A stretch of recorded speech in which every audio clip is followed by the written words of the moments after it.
control. I'd like to call the August 8th Planning and Zoning Commission meeting to order. If you'd please rise and join me with the Pledge of Allegiance. I pledge allegiance to the flag of the United States of America and to the republic for which it stands, one nation, under God, indivisible, with liberty and justice for all.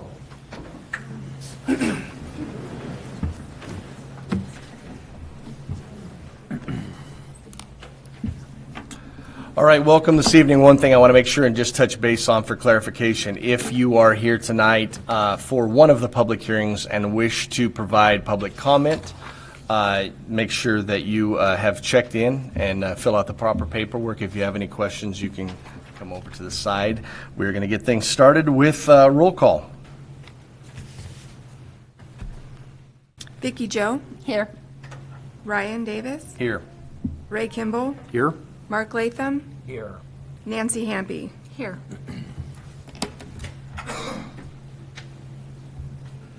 Any amendments to the agenda this evening? No, there is not. Okay, seeing none. Ceremonies, appointments, announcements, and/or presentations? No. None. Okay. Declaration of conflict. Do we have any declaration tonight? I've got one this evening. It's the second one on the agenda, that ZC 1703, the Riverview Addition Zone Change. I've been working on just a few preliminary ideas on that one, so I'll step down for that. Okay. Appreciate it. Oh, sorry. I'll say it again. Yeah, we don't have control of the volume.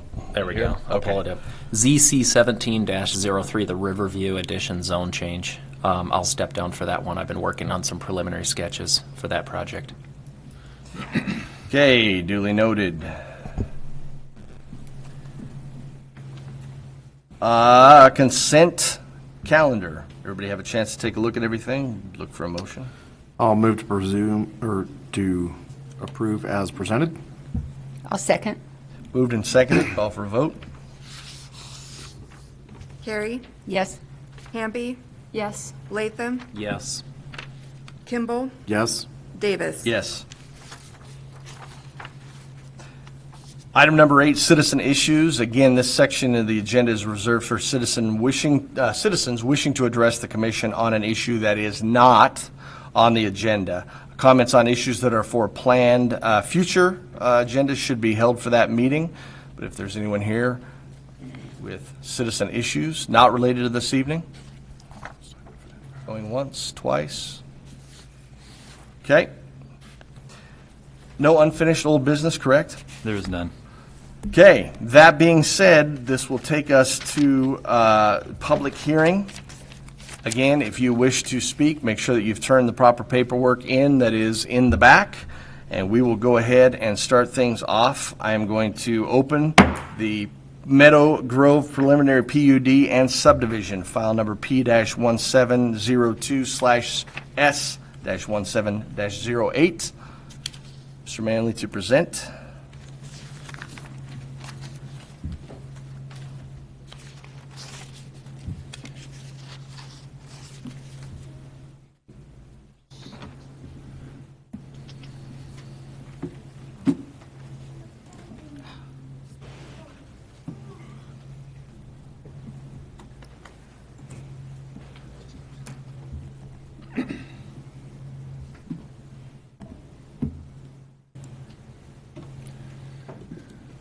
Good evening, Chairman Davis and members of the Commission. John Manley, Planning Manager here with the City of Post Falls, introducing the Meadow Grove Subdivision and PUD, case file S-1708 and P-1702.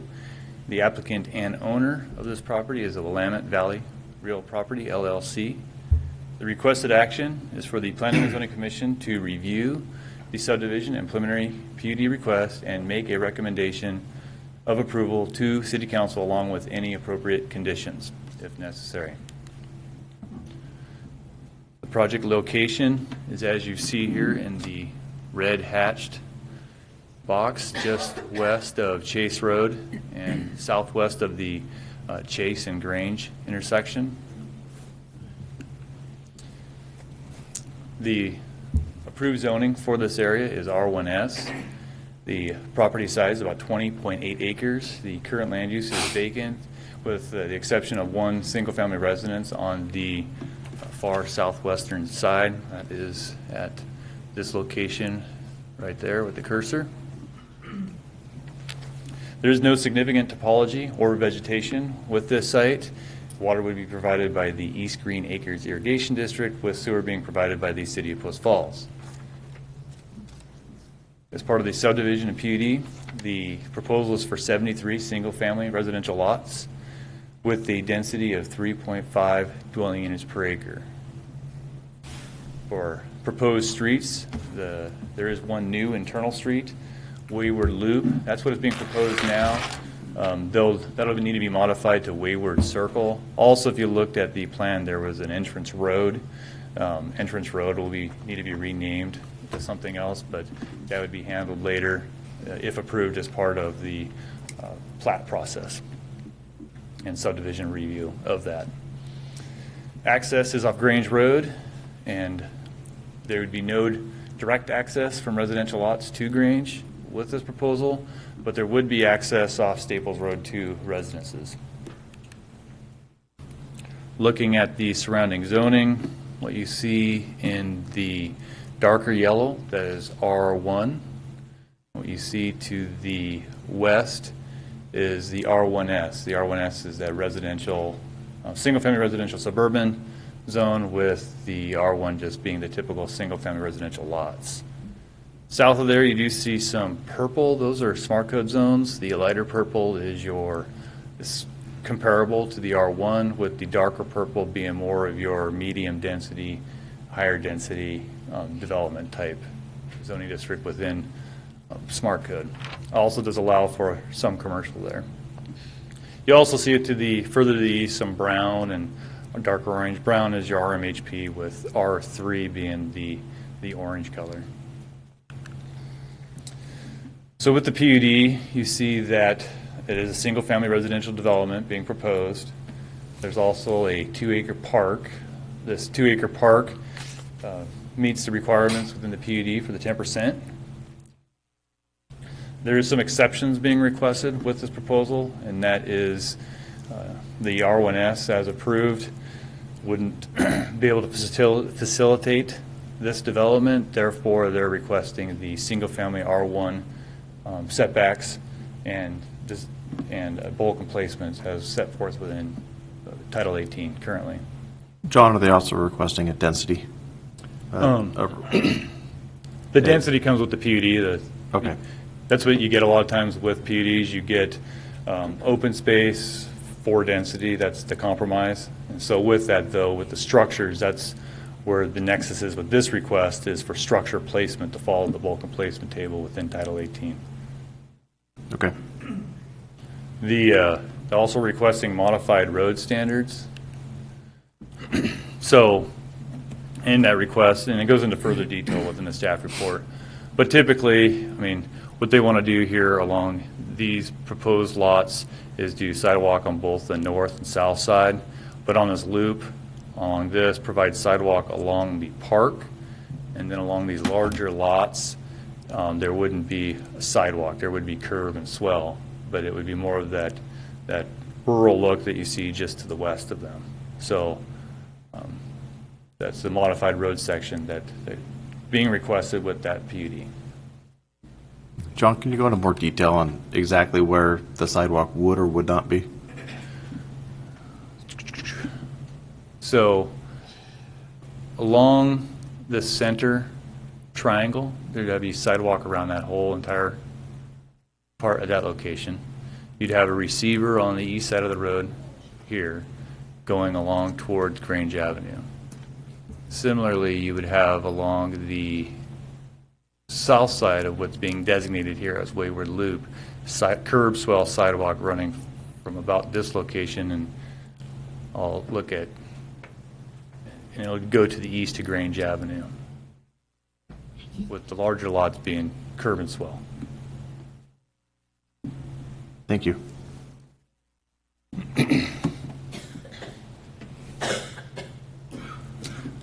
So looking at the review criteria, for PUD. The first criteria is provides benefits that would not be achievable through compliance with normally required zoning standards and regulations. So typically, when you follow the guidelines of the subdivisions, you don't get open space. You would be required to meet the minimum lot size and dimensional requirements for that zoning district. And it kind of goes into the discussion we just had regarding density and open space. The second one is compatible with surrounding land uses, both existing and future. So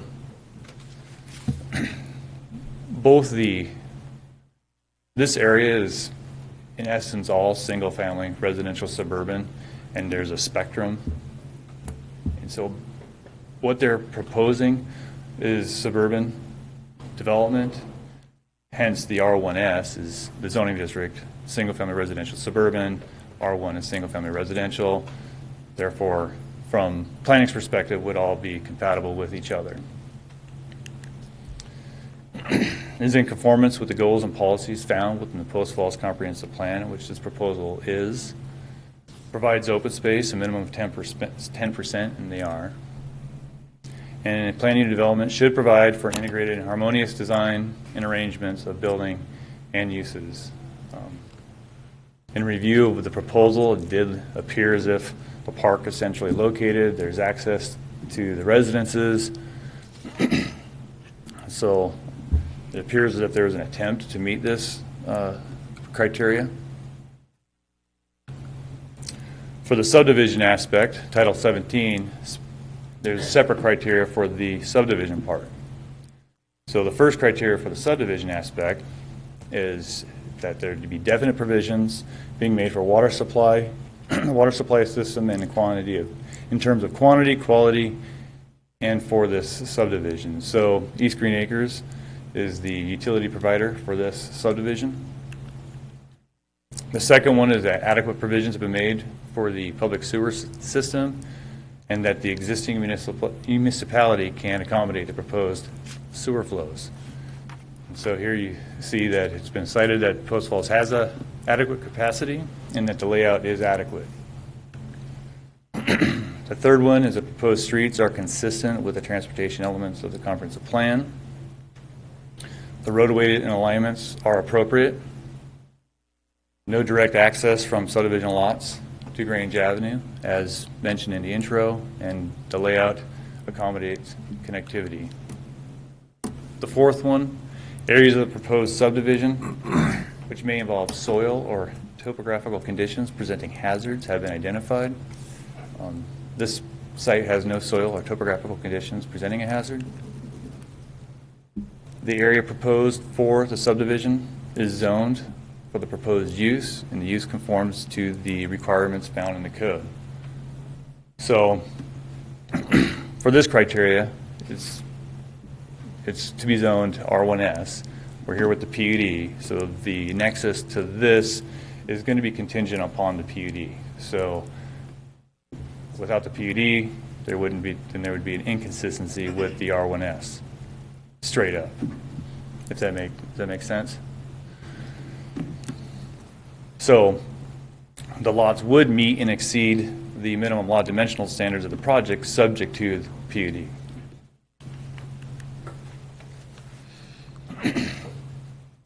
And then the sixth one is that developer has made adequate plans to ensure that the community will bear no more than its fair share of costs, and to provide services by paying fees, furnishing, and providing mitigation measures to site impact, streets, parks, and other public facilities within the community. Annexation impact fees, they're paid at the time of building permits. The elements of impact fees are public safety, parks, and public safety, and streets. Didn't receive any other comments from any other agency.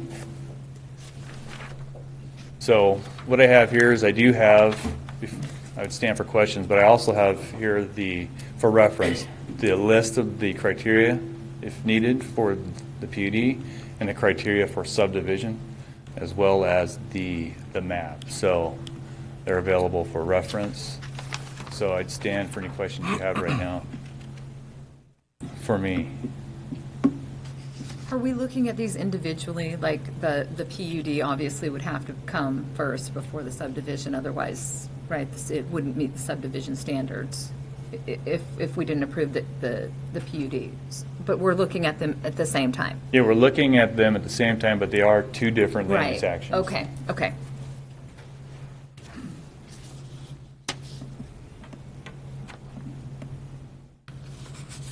Other questions for John at this time?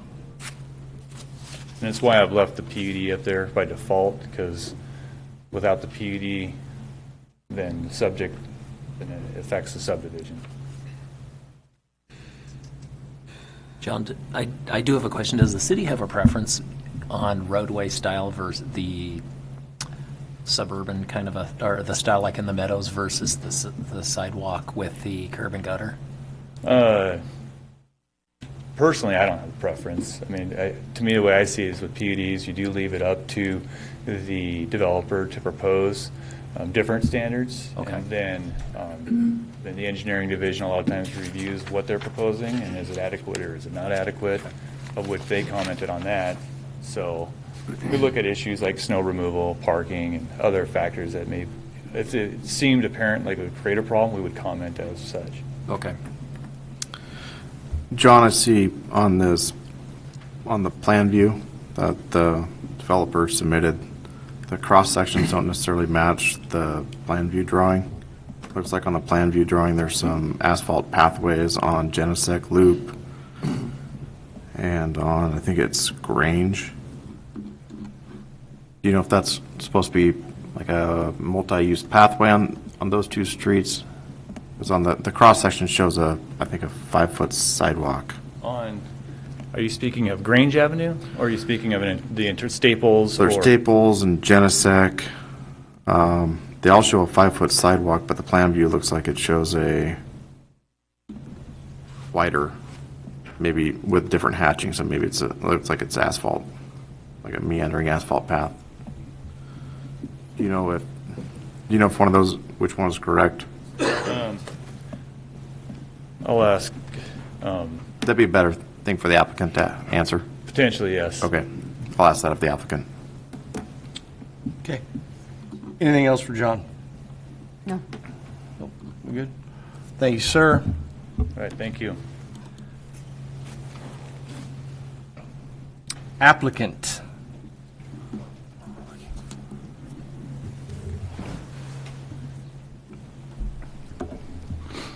Good evening, Chairman Davis and Commissioners. I'm Susan Weeks with James Vernon and Weeks. I'm here tonight on behalf of the applicant to discuss this application with you. I am joined tonight with the engineering team, Steve Circle and Gordon Dobler with Tri-State Engineering, and I also have one of the applicant's owners present, Matt Afana, and I will present the overview of this. If you have technical questions, I will ask Mr. Dobler to come up and answer those, such as Commissioner Kimball's question regarding the sidewalks. So, as you're well aware tonight, this is a little bit of second verse, same as the first, and a little different. So I apologize if you're hearing things again that you've heard before.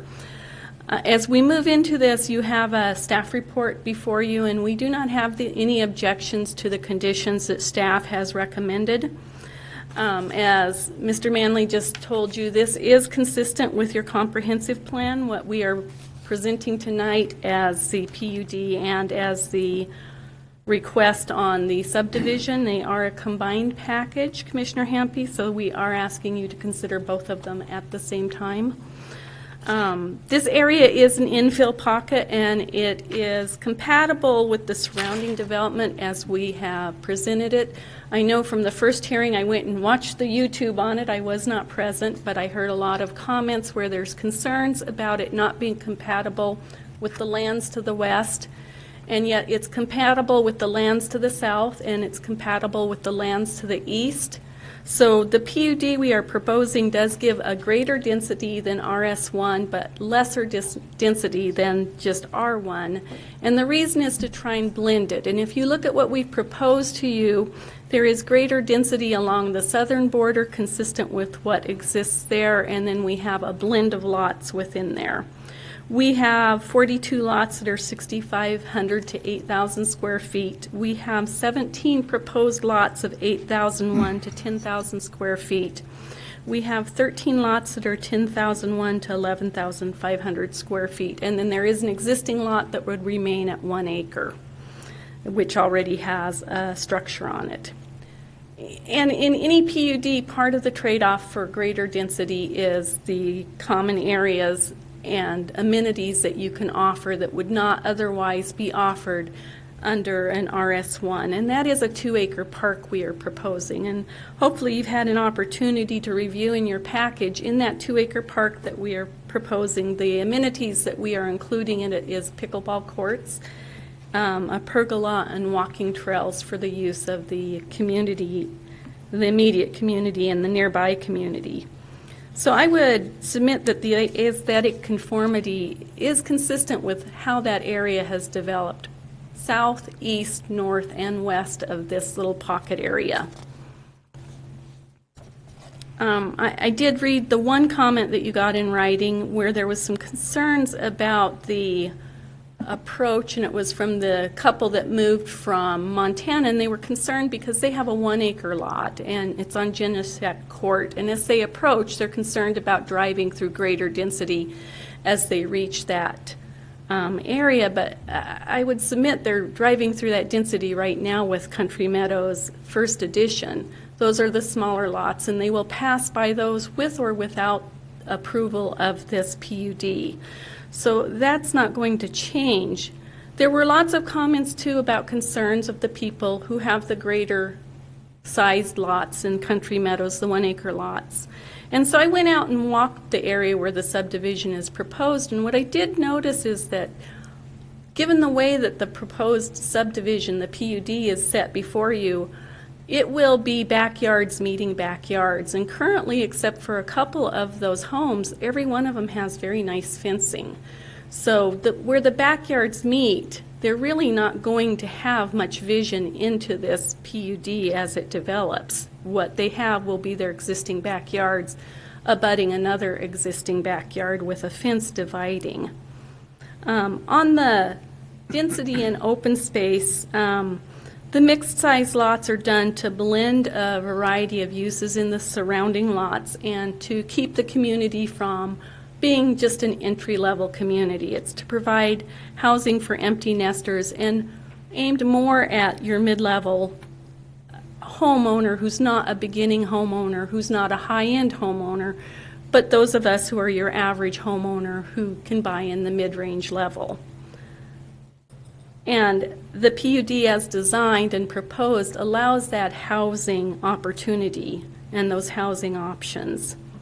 Transportation, last time that was gone through in more depth with you, but just to highlight those, Chase Road is an arterial road and it's designed for 6,000 road trips a day, and its functional classification on the map shows arterial road, which at a minimum is designed to hold 6,000, at a maximum is designed to hold 15,000 trips per day.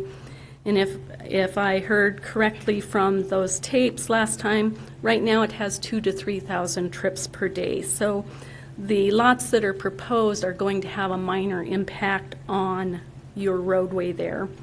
And I know that there was concern expressed last time about the railroad crossings. One of those already has, the one at Chase has arms and lights and has not had any accidents for 6 years. And given the minimum impact that this would put onto that road, I wouldn't anticipate you would see that increase.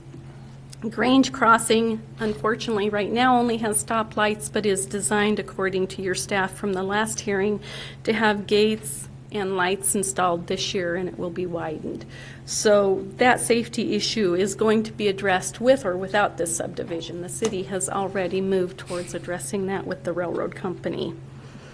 So based on what the PUD offers in amenities, we would ask that the council forward this on, or the commissioners forward this on to council with a recommendation of approval for the PUD and the subdivision that is proposed and designed to go with it. And we stand ready for questions, and I would bring up staff the rest of the development team to answer technical questions. Thank you very much. Thank you, Mr. Chairman, members of the commission. Yeah, let me address Commissioner Kimball's question. Yeah, I'd like to. Ready? Okay. Commissioner Kimball, so specifically, the sections are correct. There'll be a 5-foot concrete sidewalk on Staples, not the 10-foot path. That was per staff's direction. Okay. And then as the plan shows, it'd be on Grange and a portion of Genesec Loop. And then, again, by way of explanation, and I'm happy to show you this conceptual plan of the improvements in the park. So you'll see, and I'm going to have to use my finger here, you'll see that there's an internal circulation path. So the concrete sidewalk, 5-foot, would come around and right here transition into the 10-foot circulation path back out to a 5-foot concrete sidewalk for the rest of the internal, but the rest of the internal lots. So in the park, we'd have a pedestrian connection that comes out this extension of the park tract and then loops around inside. And I might also take this opportunity to point out some of the amenities that developers planned. It's a little hard to read because they're small here, but basically we have a sport court that could be pickleball, basketball, whatever. There's a pergola right here. He's proposing benches around the path, street lights, of course, would be along the street, and then lighted bollards along the path. So really put a lot of effort in developing this community park for the benefit of the subdivision. Does that answer your question about the pathway circulation? It does. Can I be of any further assistance? Maybe later. Okay. Did the commissioners have anything more for the applicant? Any other questions for applicant this time? Thank you. Okay. Public comment. We'll start off with anyone in favor. Yes.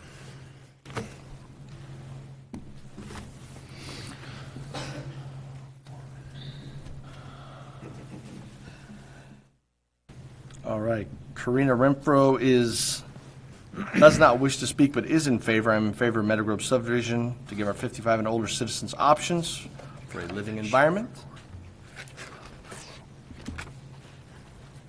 Tim, if I butcher your last name, it is not personal whatsoever. How do you pronounce your last name? Getz? What is it? Getzlaw. Okay, I apologize. Is in favor, does not wish to speak in favor of new development, feel there is a need for communities such as this one. Isabella Link is in favor, does not wish to speak. Attached letter, please read.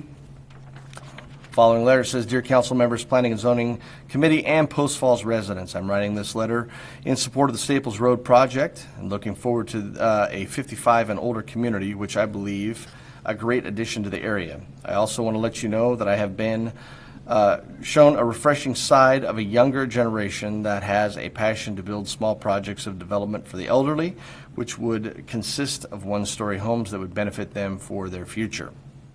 As a realtor and 55 and older myself, and also confined to a wheelchair, I'm thrilled that I have been able to work with Matt and part of this younger generation, and the compassion has given back to the community that will also be called home. I have noticed that Matt, who speaks fairly highly of his brother Mark, who works on the project and their family business, is very committed to this project and believe it would be a great service to our community. Watch Matt through this process against struggles and much opposition, shown integrity, and looked forward to the end result. I've witnessed the heart of a young man stay focused without getting upset or angry, but working on that, which is the desire of his heart to complete for this generation that has grown up with the respect and the honor has been shown. There is always two sides to every story. Please look at the side that I have shown that will work with people involved to quietly help build a community that would be a blessing for our elderly. Thank you for your time, thoughts, and considerations. Isabella Link. Also in favor, not wishing to speak, is Robert Thiescheffer Jr. It says, need housing for 55 and older in the community all the time. There is never enough. Nicholas, also in favor, does not wish to speak. Says, look like a nice development. Stephen Smith, in favor. Stephen Smith, do you wish to speak? You did not mark that. No? No, okay. Then I will speak for you. I believe this is a great addition to the city of Post Falls, creating larger lots and a park for our community. Not too many developers are doing communities like this, and it'll be beautiful development with a nice home, which we need more of. Steve Sorrell, in favor, does wish to speak. Yes, Steve. I'll wait for rebuttal if I need. You're going to wait for rebuttal? Okay, fantastic. Susan Weeks, in favor, does wish to speak. And Chairman, you've already heard from me. Perfect. Lindsay Owens, in favor, does not wish to speak. A well-thought-out development with connection for pedestrians. Jennifer Johnson, in favor, does wish to speak. Jennifer, if you would come up to the front, state your name and address, and you have 4 minutes. Jennifer Johnson, 3340 North Serenity Avenue in Post Falls. I live in the Meadows, which borders one side of the project. And good evening. Okay, originally I was against this. This project, it seemed like there was way too much density and there was not a good transition. In reworking the project, the construction company, Polar, has set it up so that the lots that back up to Meadow's residence are the larger lots. So that creates a kind of a transition, which is what we were concerned about. And then as you move through the neighborhood, some of the lots become a little bit smaller, which I think is a good transition. There's a flow that is created, and then it blends with what is over on Janicek and some of the other surrounding areas. Density was all, or not just the density, but also the traffic that was going to be created by this. When you drop from 99 lots down to 73 lots, you have significantly impacted the number of traffic or cars that are going to be traveling and the number of trips that are going to be going through that neighborhood. And I think based on the fact that there were some homeowner association members that were requesting these changes, and the fact that Polar went ahead and made these changes in good faith, I think shows a level of integrity that we don't always get the pleasure of seeing when we're watching developments form. And so I would highly encourage this commission to go ahead and ask the city council to approve it. I think it's a good addition. Not everybody wants the maintenance that goes with an acre.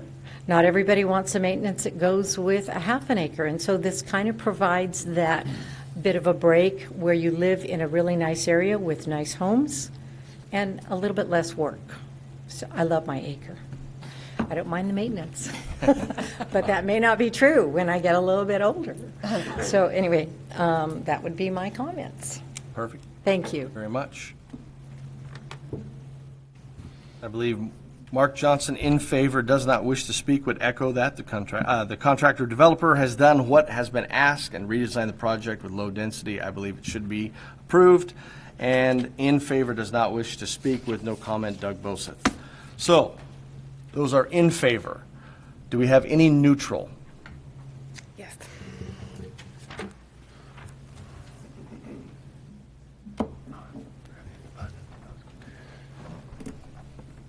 We have one neutral, does not wish to speak. Tom Kelly. I would like to see the lot size larger, and I would like to see the single-level homes be a part of the approval process. Okay? Duly noted on the neutrals. Seeing all in favor, all neutral, those opposed.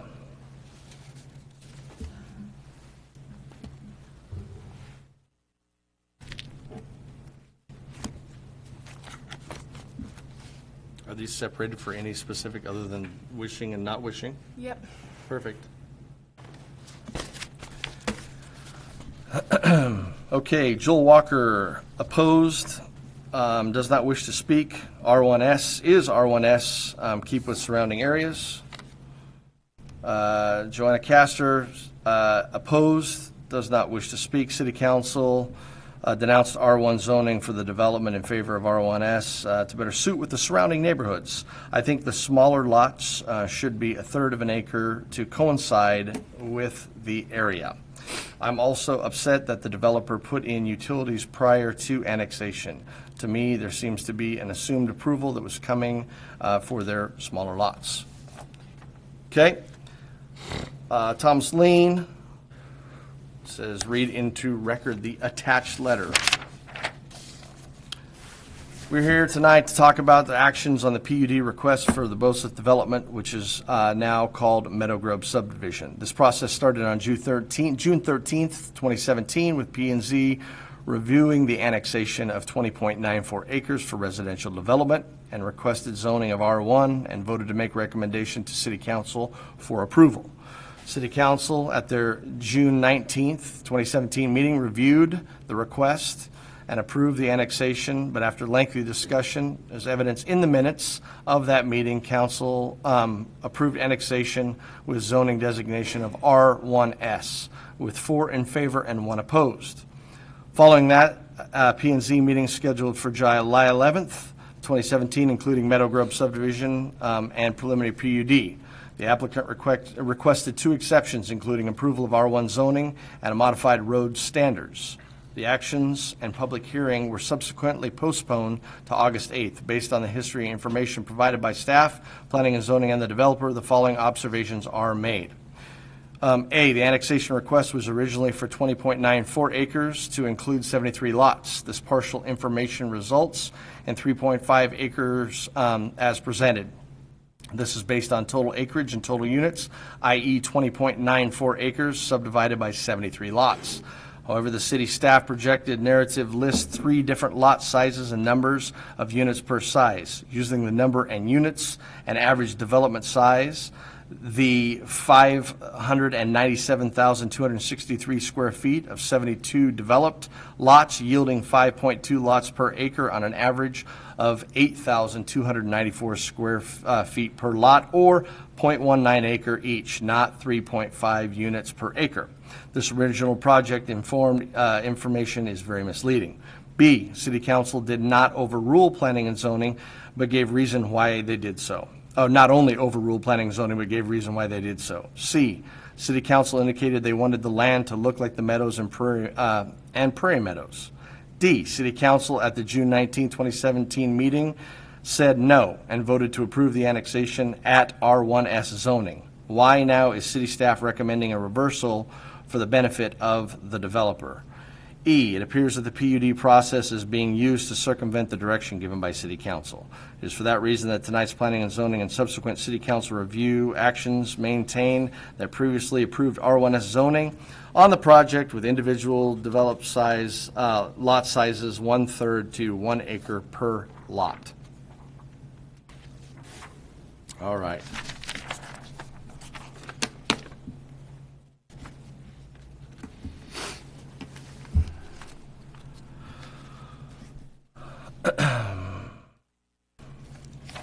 We did have one that accidentally got put in. Matthew got put in favor, but did not wish to speak. This development fills a need gap in the 55 and older housing we need in Post Falls. I apologize, that got put in the wrong pile. We actually had a few in favor. I'll get back to that one. Kevin Pozos, in opposition, does not wish to speak. Please see the attached letter. The proposed development does not meet the aesthetics of the City Council, what the City Council intended when approved development. It was annexed R1S because it was intended to look like meadows and prairie meadows. Developments with houses on 1 acre and no less than half-acre lots. By getting a PUD, the developer is planning on building on mostly 6,500 square feet lots, a far cry from what was intended through the R1S zoning. If this PUD is allowed, the developer can basically do whatever he wants against City Council's desires. My understanding is that he plans to build 72 homes on 18 acres, whereas with R1S zoning, it would be 20 homes on 20 acres. This is nothing more than a greedy builder wanting to make top dollar, piggybacking off of the Meadows name. It even calls the development Meadow Grove. When I hear Meadow Grove, don't envision 6,500 square foot lots. Recently moved here from California, don't want to hold that against me, but that's why I'm here today. I've seen this before. We specifically bought in this area because of the large lots and open spaces. 3 different times in California, we lived in nice neighborhoods zoned much like the R1S here, only to have developers come in and wave around big money to circumvent the rules and intend zoning, even to the point of putting in a Walmart in an area zoned residential. I hate to see Post Falls start heading in this direction. Please have more foresight in the Planning and Zoning Commission than in California. We've already seen 2 developments, Prairie Meadows and Prairie Ridge, which is being zoned as R1S and received PUDs to build half and third acre lots. Now the builder wants 6,500 square foot lots. Where does it stop? This developer is not sure this developer is so sure that he's planning on zoning commission to pass in his hip. This developer is so sure that he has the Planning and Zoning Commission in his hip pocket that he's already laid the utility and infrastructure for 72 homes. Please prove him wrong. As you stated, allowing more and more homes to build on ever-shrinking lots, the inevitable is bound to happen. More crime, more traffic, overcrowded schools, etc. Again, please don't let that happen in the neighborhood. If a builder wants to build 72 homes, have him build in an area that is zoned for that, not an area zoned for 20. Don't go against City Council's wish to change the rules to accommodate a greedy builder or short-sighting lure tax dollars. Please keep the Meadows area looking like the Meadows that City Council intended when it annexed R1S. Okay. Not wishing to speak in opposition, Tom Robinson. I believe the proposal is not consistent with surrounding neighborhoods or with the stated objective of city officials because of the high-density lots.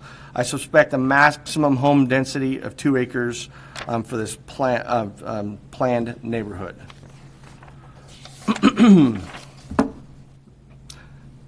Desiree Waddall, in opposition, does not wish to speak. I wish to state my opposition to the proposal of the Meadow Grove subdivision being granted as a PUD. The property was originally granted R1S status by your committee and rejected by City Council in favor of R1S. They believe this to be a better fit into the existence of the neighborhood that borders the property. The immediate move by the developer to change the name of the project and to file for PUD status only serves to show that they're willing to do anything to circumvent City Council's rejection to high-density planning for the area. I believe this to protect the investment of utility and sewer infrastructure that put in prior to zoning approval by the council. There is no benefit to allowing a PUD to be placed on the project except in line the pockets of the developer. Please consider the wishes of the City Council and all the neighborhoods who see to keep this part of Post Falls from becoming just another long line of uniform neighborhoods separated only by the name on an entrance sign. Anybody else want to take a turn? Lee Waddle, in opposition, does not wish to speak. I would like to express my opposition to Maple Grove subdivision becoming a PUD or receiving a PUD overlay. This committee originally granted R1 zoning to the developer, which was rejected by City Council in favor of R1S zoning because it wanted to see the developer blend with the surrounding neighborhood. It's my sincere belief that by requesting a PUD overlay, the developer is intending to use this ploy to continue his own plan of developing this area into high-density housing area and home lots ranging from 6,500 square feet to 1,000 square feet, effectively making it an R1 project under the auspice of an R1S with PUD overlay. As the committee is well aware, once granted a PUD, the developer is pretty much free to develop the land as he sees fit, with the City Council or this committee having very little influence as guiding the project to be intended to blend with the surrounding neighborhood. As you may not be aware, this developer has already moved forward with installation of infrastructure in anticipating having been granted the R1 zoning and was prior to this committee meeting on the subject. Don't permits have to be granted for this developer to do this. Since the City Council decided to zone this as R1S and he has not removed any of the already installed infrastructure and instead is hoping to receive this PUD overlay so that he may move forward with the original plan of high-density housing. I'm asking this committee to reject his request and to stick with the intentions of City Council to make this development more like those around it, with the homes being on half-acre to 1-acre parcels, to preserve this area in Post Falls from becoming just another area of California-style rural housing. Please consider your fellow Post Falls neighbors who have enjoyed the small town feeling of the city and don't want to see a fourfold increase in traffic in our neighborhood just to benefit a land developer bank account.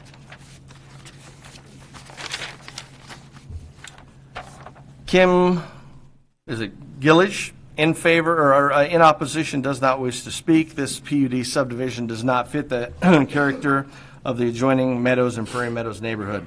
Our neighborhoods have large 1-acre lots that have beautiful landscape and walking trails that are unique to Post Falls and Kootenai County. We have an abundance of high-density housing proposed by this builder. It's important for all cities to have diverse selection of housing to attract good citizens. We need to keep our neighborhoods, neighborhood character to meet the needs. Also, we need to widen Chase Road from Celtice to Burlington before approving any more high-density housing. People are becoming impatient already and running the stop signs at Prairie intersection and are also trying to beat the train. I personally have witnessed this incident. I'm worried that I will get into an accident. Bobby Wilhelm is in opposition, does not wish to speak. The proposed subdivision is not in the spirit of what Post Falls City Council has already ruled on, that R1S is what is supposed to be this proposed subdivision, and don't make a mockery. Okay, to okay that decision. Martin Gillage in opposition and does wish to speak. I'm going to move you over to this pile so we can get to that. John Duggan, in opposition, does not wish to speak. The development is asking for overdensity. Most lot sizes run 6,500 square feet, which is not the spirit of which the City Council voted, 4-1, with the mayor agreeing with the majority of the members. These small lots will not blend with the surrounding neighborhoods, where lots run from a half acre to 1 acre. Prairie Meadows, 1 acre lots, the Meadows, and a third to a half acre Meadow Ridge. And 78,900 square feet from 14,000 square feet with Whiskey Flats. Glenda Duggan, in opposition, does not wish to speak. I'm against this PUD for this area. This high-density, 6,500 square feet or less lots is not what the City Council voted for on June 19, 2017, 4-1.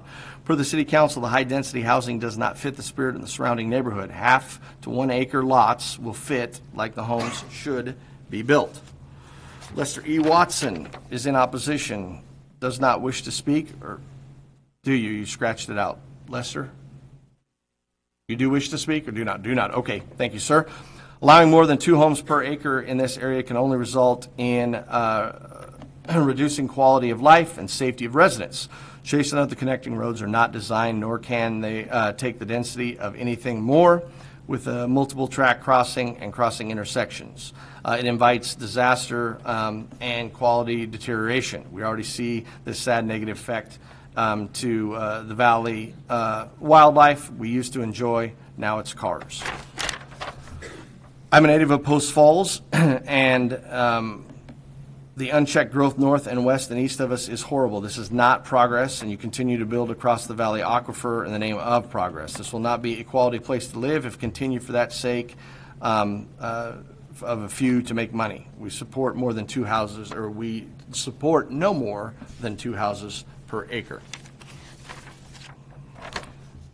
Kathy Baker, in opposition, does not wish to speak. The guiding principle of Post Falls strategic plan includes the pursuit of participation. Specifically, it states, we value the pursuit of participation. Post Falls actively engages its residents and has encouraged them to participate in public process. It is in this spirit that I wish to comment. The proposed density on the Bothus annexation, aka Meadow Grove, with the PUD is not consistent with neighboring properties. In essence, it reverses the R1S zoning approved by the City Council on June 19, 2017. It's my understanding that some of the proposed lot sizes are as small as 6,500 square feet and that R1 setbacks are being requested. I'm in opposition if granted the development PUD proposal and ask the Planning and Zoning Commission to maintain the straight R1S designation made by City Council.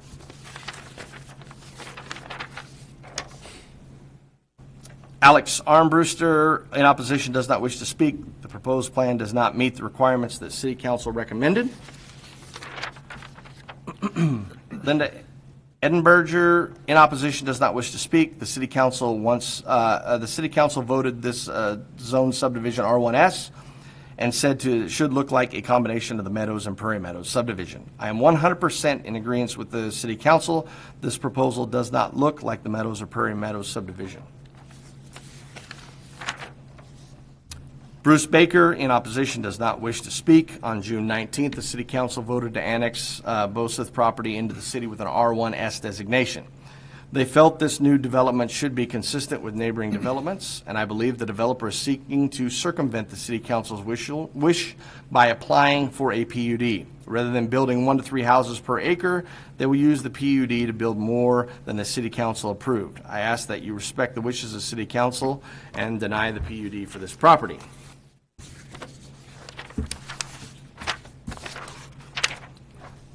Mike Fana is in favor but did not wish to speak. Sorry if these got jumbled at all. Better than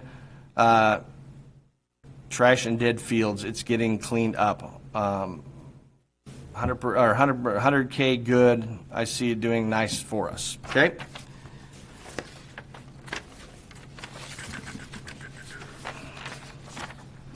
In opposition, not wishing to speak, is Edward and Susan Garrett. The City Council approved this development as a R1S because they felt it would maintain the existing zoning for this area. For example, the Meadows and Prairie Meadows, why were the roads and the utilities completed before this area was annexed into the city? Who authorized this work, permitted and inspected this? 73 homes to be built in an approximately 15-acre area. This is not R1S zoning, and it would create excessive congestion. We prefer homes to be built no less than 1/2 acre per home.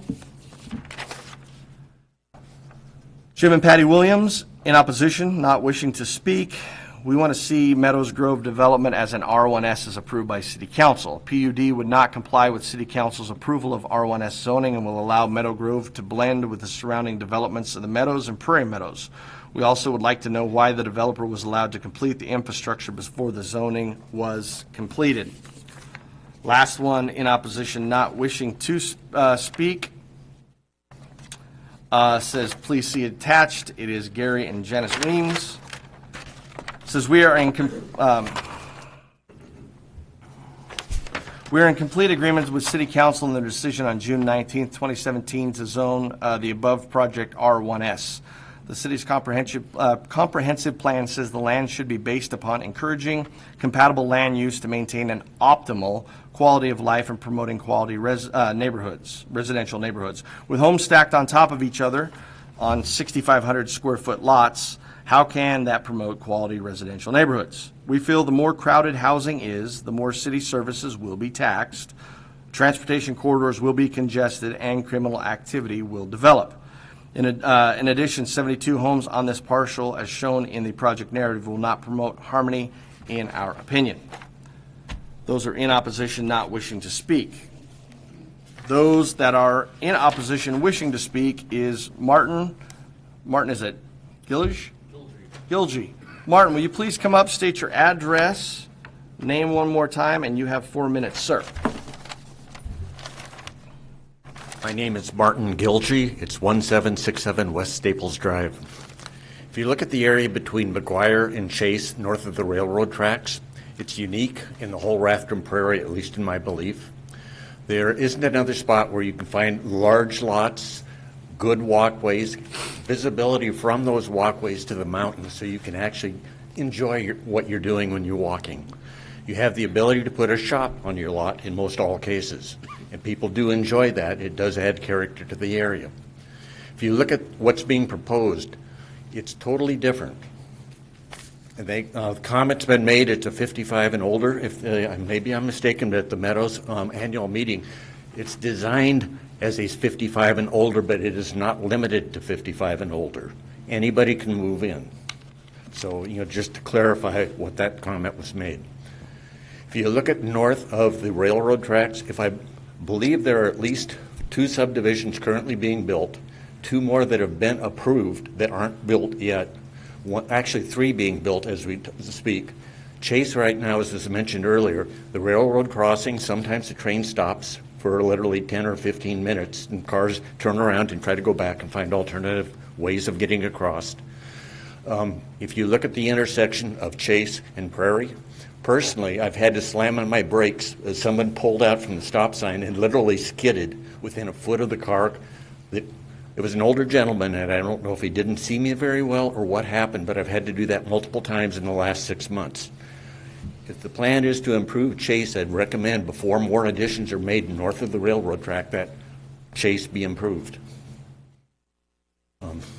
Thank you. All right. Thank you, sir. Is it Deb Saunders? Deb, wishing to speak in opposition? Again, just remember, state your name and address. You have 4 minutes.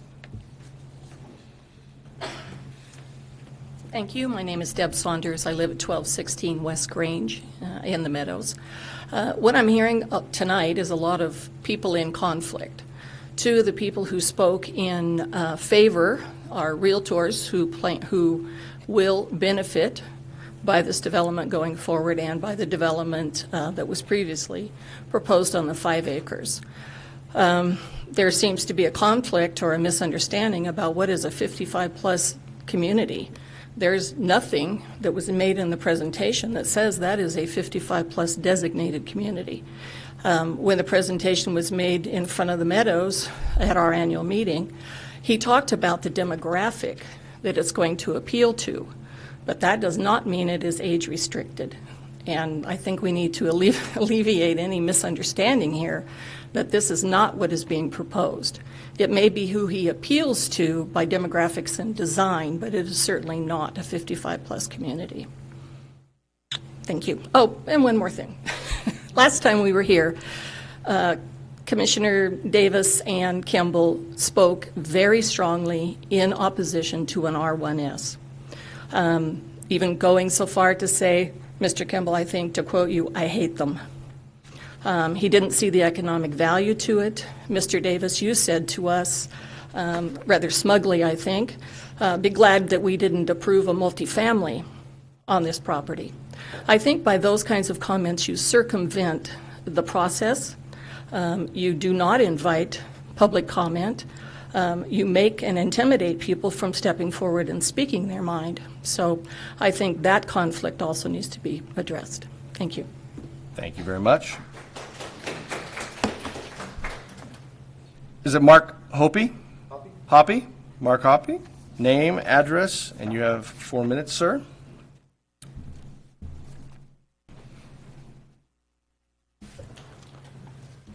Give me a second. I got a couple of slides up here, I think. Okay. You can help me with this one? Yeah. Escape. Down. Which one yours? This one? Yep.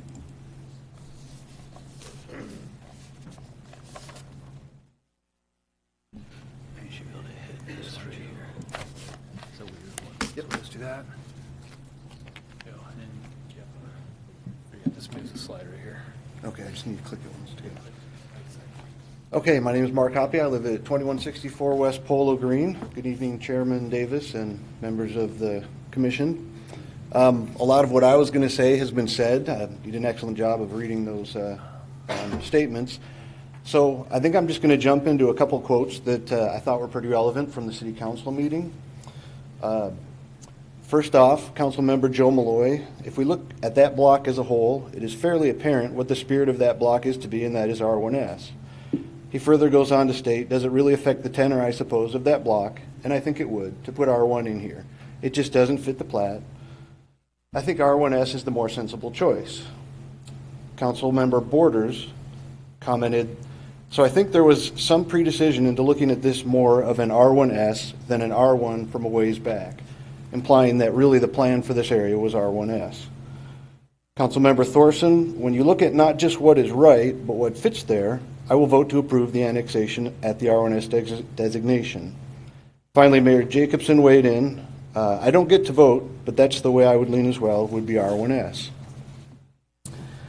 What I didn't hear at that meeting was a suggestion or implication that only one lot in the proposed subdivision should meet the R1S requirements and the balance should be developed to the R1 standards, which is really what the applicant is proposing. Keeping in mind that one lot is existing and only being slightly modified.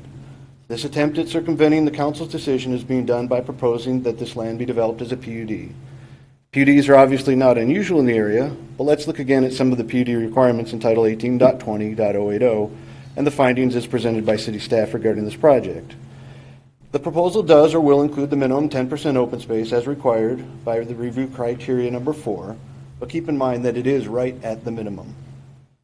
Now let's look at review criteria number 1. City staff states that compliance with criteria number 1 is met by providing open space. But open space is a separate criteria number 4. I think the intent of having 5 criteria was to really fill in the blank with something else. Nothing in this proposal provides benefits that would not be achievable through compliance with the normally required zoning standards and regulations, so criteria 1 is not really being met. They're certainly not exceeding the minimum requirement for open space, and there's nothing innovative about this design. Requirement number 2, is it compatible with the surrounding land uses, was answered by the City Council discussion and vote. The subdivision looks nothing like the Meadows, Prairie Meadows, or even the Craftsman at Meadow Ridge. The latter wasn't mentioned specifically by the council, but I felt to be fair that I should present it because it is in the block as a whole, as Council Member Malloy referred to the area. So this table shows some of the characteristics of the aforementioned subdivisions. As you can see, the proposed Meadow Grove density is 3 times the density of Prairie Meadows. The smallest lot in Meadow Grove would be 1/3 the size of the smallest lot in Prairie Meadows. Also of note is that the second largest lot in Meadow Grove is smaller than the smallest lot in Prairie Meadows. So every new lot will be smaller than the smallest lot in Prairie Meadows. And it gets a lot worse when you compare it to the Meadows, as you can see. This proposal doesn't even stack up when compared to the closest R1 zone project, Country Meadows, which has a lower density of 2.4 units per acre without any park or open space. The smallest lot size in Country Meadows, again, this is in R1, is 0.21 acres, which is nearly as big as Meadow Grove's largest lot size. Essentially, the applicant is proposing an R1 subdivision at 70% of the maximum allowed density for an R1 subdivision, jutting right into the middle of the existing R1S developments, again, paraphrasing City Council. This plan is exactly what the City Council voted against by approving the R1S zoning. Because this project does not fully meet the municipal code requirements for a PUD and is not consistent with the approved zoning or adjacent developments, I ask that you recommend against approval of the Meadow Grove preliminary PUD and subdivision as presented. Thank you for your time. Thank you, sir.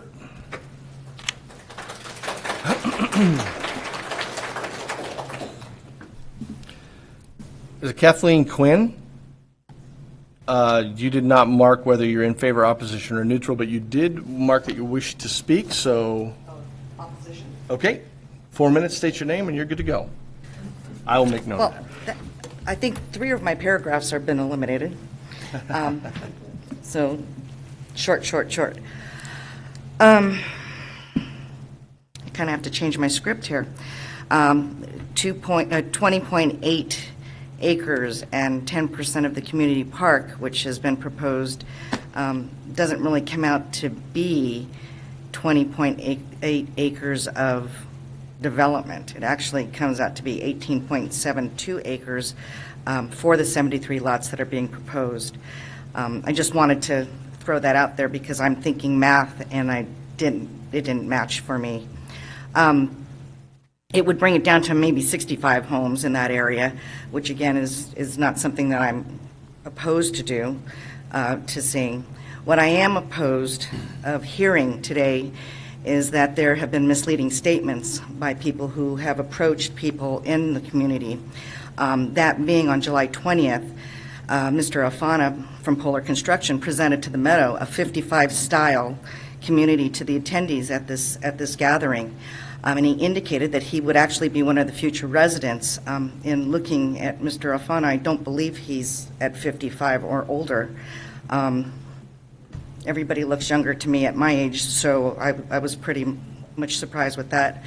And I just wanted to know why someone would address a diverse group of people with the 55 style, and I think that was just for a sell. And the sell is pretty hard. I know that they want all of that to happen. They are anticipating that it will happen because they've done all the infrastructure as it's been noted before. He also mentioned that what he wanted to do is that he wanted to provide statements to single-family residential Northwest craftsman-style design and single-story. And so that caught my ear, caught my eye, and it caught my heart, because that would be great for 55 style homes, single story, not to be obtrusive to the beautiful views that we all have. But I'm seeing and I'm hearing misrepresentation. And so I'm just asking that you not move forward with this PUD. A half-acre lot per home is fine. An acre lot would be optimal. I look at all of that and I see, you know, some really nice big trees, which probably won't grow for another 10 years. I can attest to that because we had no trees on our property. And I'm also concerned about, like I said, the misrepresentation of the 55 and older. So there were many people there that evening that asked about the 55 style, and it was never really answered. I know that there are people who are in favor of the PUD that's coming up, and I think it's from people who have familiarity with Polar construction and what might be happening in their homes or what might be happening near their homes. But I also am concerned about these people coming out and saying such great things when all I've heard tonight was misrepresentation. That's it. Excellent. You didn't have to get all of my pages. Thank you very much. Dennis Quinn, in opposition, wishing to speak.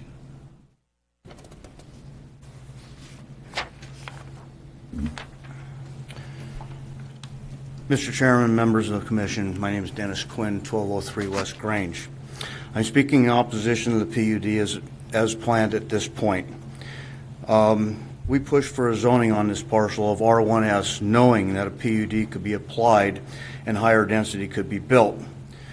The City Council approved R1S zoning primarily because of the density surrounding R1S developments. The consensus of all the council members except for one was that R1S, quote, just seemed to be the right fit for the area. In voting for R1S, the council members made strong statements supporting developments like the Meadows, Prairie Meadows, and Meadow Ridge. The mayor, although unable to vote, also made strong statements supporting these kinds of developments. With the PUD, I don't think anyone really expected 1 acre lots. But I believe the council expected a development of Boswick's annexation / Staples Acres / Meadow Grove would look a lot more like Prairie Meadows with half-acre lots to 1 acre lots, or Meadow Ridge with 1/3 acre lots.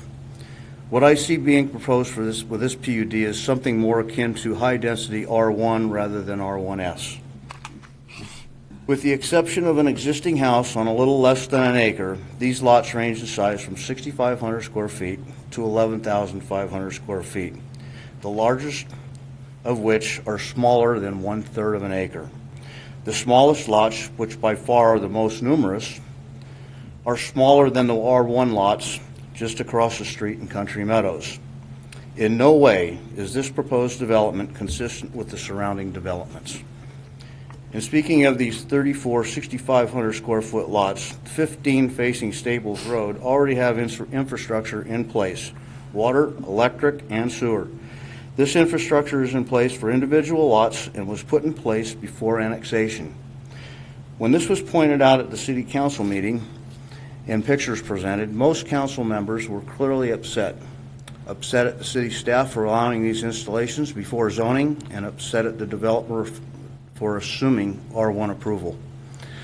I could not understand how the city could give approval for this infrastructure to be installed for individual lots or be inspected and signed off while still on county land. The infrastructure already in place clearly was designed to service the 6,500 square foot lots facing Staples in a planned R1 development. The city engineering staff explained to me that there was no permit given for the infrastructure of the Staples Acres Meadow Grove development, but that they were piggybacking off the permit for Country Meadows, and that the engineer of record for Country Meadows was responsible for the inspections. This would have been Lake City Engineering. This seemed very odd to me, and Lake City Engineering was very surprised to know that they were responsible for someone else's project. The whole thing smells very fishy to me. It seems nothing in the developer's original plans for these lots have changed, and this PUD is clearly designed to circumvent the City Council's stated opinion as to what fits in the area. As I have said before, and I'm on record as saying, we are not against growth. Growth is inevitable and necessary, but responsibly planned and managed growth is vital. Clearly, this PUD in its present form is not responsibly planned and doesn't fit the surrounding areas as the City Council envisioned. Therefore, I believe the P&Z should consider the City Council's statements and votes, and in other words, directives, when voting on this PUD. Thank you. Thank you, sir.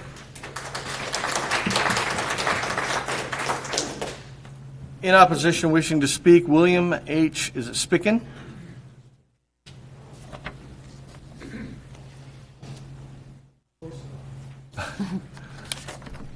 Done a lot of reading. I apologize. Good evening, council members. My name is Wilhelm Spicker. I live at 1507 Staples Road. I don't like the idea of the higher density proposed development here. And I'm probably not even a 5-minute walk from where this is going to be, especially the lots on Staples Avenue, or that face and have direct access to Staples Avenue. I'm new in the neighborhood in Post Falls, only been here a couple of months, but, you know, to me, the governing bodies of the cities and the counties ought to take in mind what the people here are talking about, okay? And that's what government is supposed to be about. It's supposed to be for the people, okay? And that includes the developers too. But, you know, I'm not in favor of this at all. You know, how's this going to be kept at a 55 community? You know, you can't restrict who's going to buy a house in there. If some 20-year-old has got the money to fork out, you know, you can't prevent them from moving in there, and what's that going to bring? Who knows? So I just don't particularly care for what they're doing. When the developer is eventually done developing, he's going to move on, and the neighborhood is going to be what it is, whether that's good or bad or otherwise, depending on the composition of the people. And again, I just urge you to keep in mind what everybody's opinion has been here tonight, or perhaps in the written record that you may have received before tonight's meeting, and think about what the people are saying and make your recommendation to the City Council, which wants the bigger zoning anyway, and keep that in mind. Thanks. Thank you. In opposition, wishing to speak, Larry Etchelberger.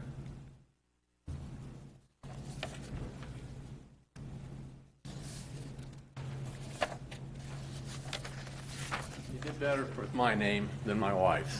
Okay, thank you. So you're on an improvement path. As long as we're moving forward. You know, really what I came up here to talk about is the same thing that everybody else is saying. And it really goes back that we've talked about the traffic patterns and all that stuff. We did it before. We did it at your 13th meeting last month. All of those things came up. You guys went ahead and approved it, R1 and Annex 8. Went to the City Council on the 19th. You know, and they didn't argue with any of the stuff that's been shown here tonight with the traffic patterns. That's not what their whole thing was about. And I think they made it very clear where they come from. And what's really nice is I think it'd be good for you folks to go back and take a look at the tape, because they were very clear, I think. They thought that, listen, and they talked between the railroad tracks and Fisher, and they talked between Chase and McGuire. And they said, you know, it just fits and should be. They left it open, but they said we're going to go with the annexation, but we're going to put a different thing that other people haven't heard before. We want R1 as zoning. That's what they said. They left it open that said, look, we would like it to look a lot like Prairie Meadows and the Meadows. And I think clearly this does not. It's just not big enough. The lots just aren't big enough. They can hold the water, they can hold the traffic, they can hold the sewer, but that's not what the city council, and the way I understand it, they're the final people anyway. That you guys kind of, I don't know the word is work for them, but certainly this is your first shot at it. I'm really disappointed in the city planners and the city planning group for not, they were at the meeting, and I'm disappointed in the builder. They were at the meeting at the city council. So they all have heard this. And I agree they're trying to circumvent what the city council said. It was very, very clear. Make it look like the Meadows and Prairie Meadows. So I think they did leave it open for a PUD. But they really were very, very specific. And because this is the first time you've heard them say that, so it's hard for me to understand how you can do any other kind of voting other than to reject this and then move it on to the city council that we don't approve it. Because you know what your boss wants. Anyway, that's kind of how I look at it. So there you go. Thank you very much. Thank you, sir. Next, in opposition, wishing to speak, Patty Hines Walker. Did I get that name right? You did get it right. Okay. At this point, I just wanted a record that I'm in opposition. Okay. Because my comments would be very redundant at this point. I thank you, and I thank you. I appreciate that. In opposition, not wishing to speak, Scott Porman, or wishing to speak, I apologize. Evening, Chairman Davis and Commissioners. I'm Scott Porman, 320 East Snyder, Coeur d'Alene. I'm here representing the Meadows Association, and because I am their lawyer, I guess I'll focus on the law. That's what they pay me for.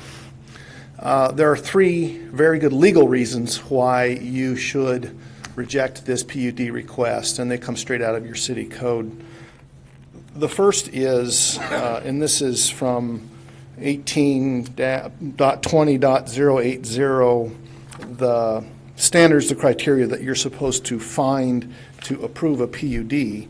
And the first is that it provides benefits that would not be achievable through compliance with the normally required zoning standards and regulations. In other words, this PUD is providing benefits that you would not otherwise get through the R1S designation that the City Council gave to this property.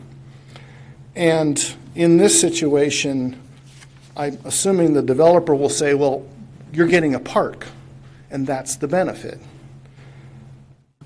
But I think the question is, benefit for whom, and is it a net benefit? This PUD takes 10% of the property, a 2-acre park, and for that 10% reduction, this developer is getting a 400% increase in the density of the housing that they get to build. They're going from probably 18 to 19 1-acre lots under R1S to 73 lots if this PUD gets approved. That's a 400% increase, and for a 10% reduction. Is that a net benefit? I think if you poll the audience, you would find that they do not feel like a 2-acre park is a fair trade for a 400% increase in the density. So there is no net benefit. I think the benefits you get from R1S, the zoning imposed by City Council, should be considered against the small private benefit that this developer would get from a 2-acre park. That park is really there for marketing purposes. That's why the park is there. It's there to get the extra density, but really it's there for marketing. Parks sell lots. Is there a public benefit to that park compared to the impacts of a 400% increase? So I think you need to weigh those two things and decide if there is a net benefit from this PUD. The second legal reason from your ordinance is that the code requires the PUD to be compatible with surrounding land uses.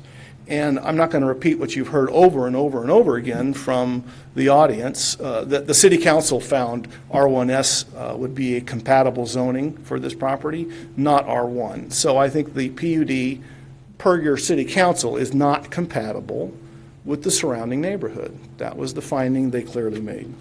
Third reason, your code requires you to find that the PUD would be preferable to development that is in strict compliance with the zoning that's there now. That this PUD is preferable to what you would get automatically under R1S. And again, I think preferable to whom? The neighborhood certainly prefers 1 acre lots. That's the neighborhood. City council prefers 1 acre lots for this property. That was their finding. I don't think you can make a finding that this 73 lot project with a 3.5 house per acre density is preferable to what the city council imposed. And for those 3 reasons, we're requesting that you deny this PUD request. Questions? We are good. Thank you very much. Thank you. Appreciate it. Larry Castor, in opposition, wishing to speak.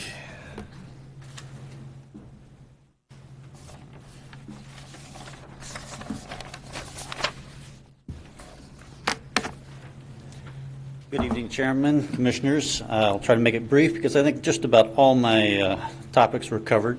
I'm opposed because of the density. 6,500 square foot, that's about 1/6 of an acre lot. And that's not really what City Council had in mind when they reversed the zoning to R1S.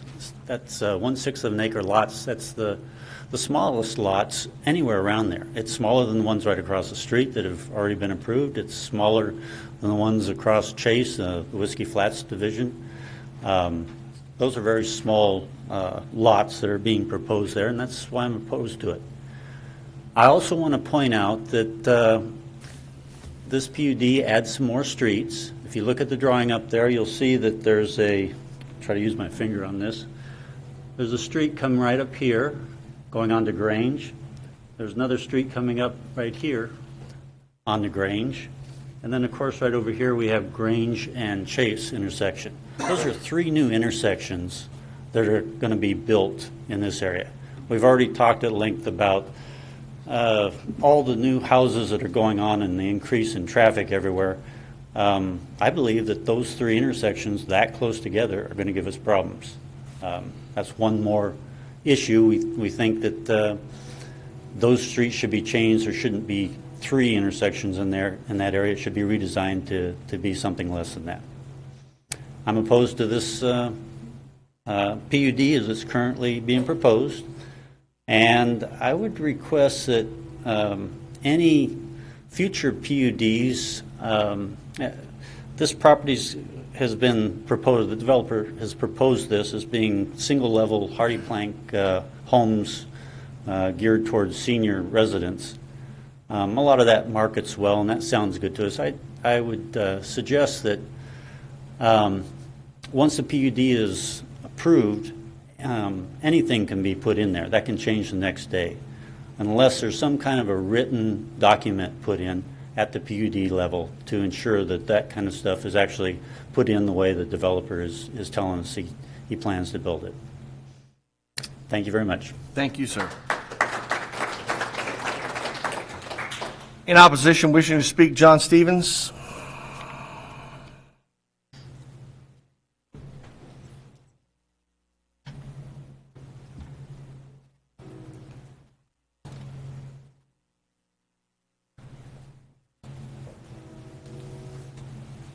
Hi, I'm John Stevens. Good evening, ladies and gentlemen of the commissioners here.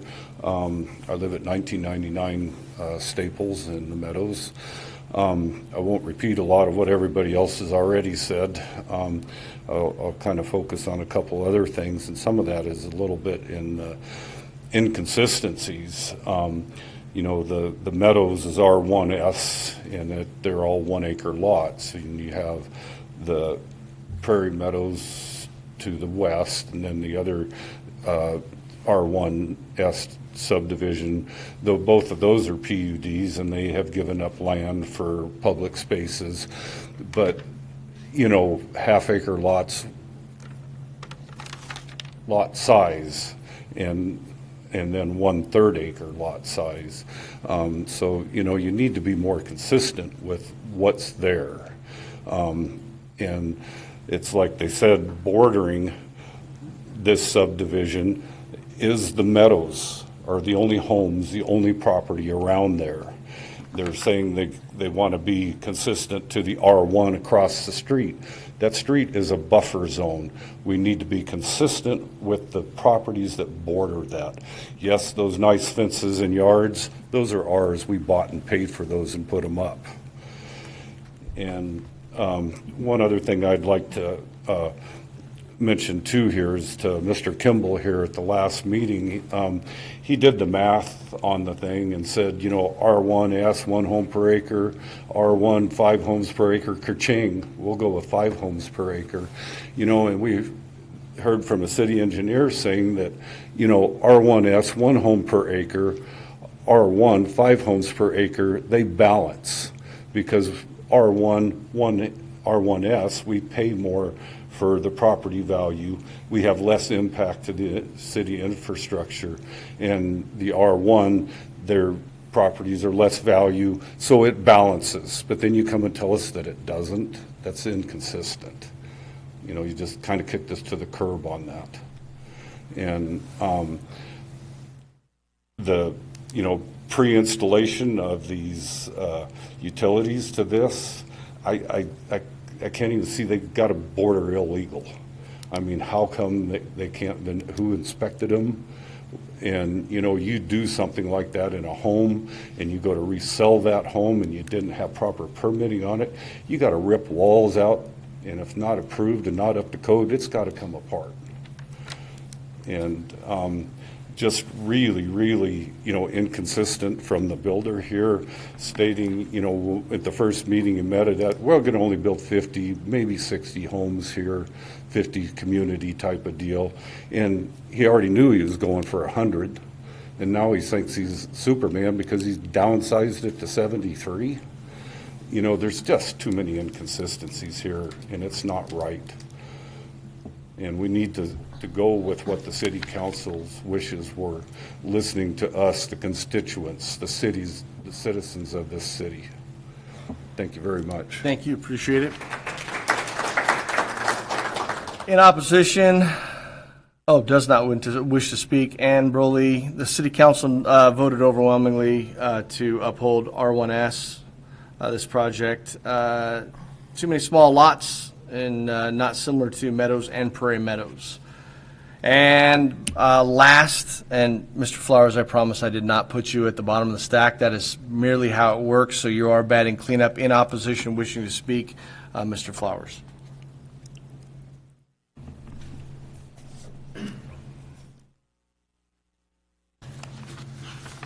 Bob Flowers, good evening, commissioners. I hope I do this right. Let's take a look at what we got here. First, I don't live in the Meadows. I don't even live on that side of town. But I do have a lot that's close to 18,000 feet in an R1 neighborhood. And even that's kind of cramped for me. The reason I'm here speaking is because we have a contractor and a lawyer that I respect, Miss Susan Weeks, here trying to circumvent our elected officials who made a decision that this area stay R1S. They were very clear about it.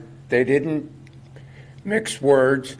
If you look at that map that's up there right now, you will see in the lighter yellow, that's R1S.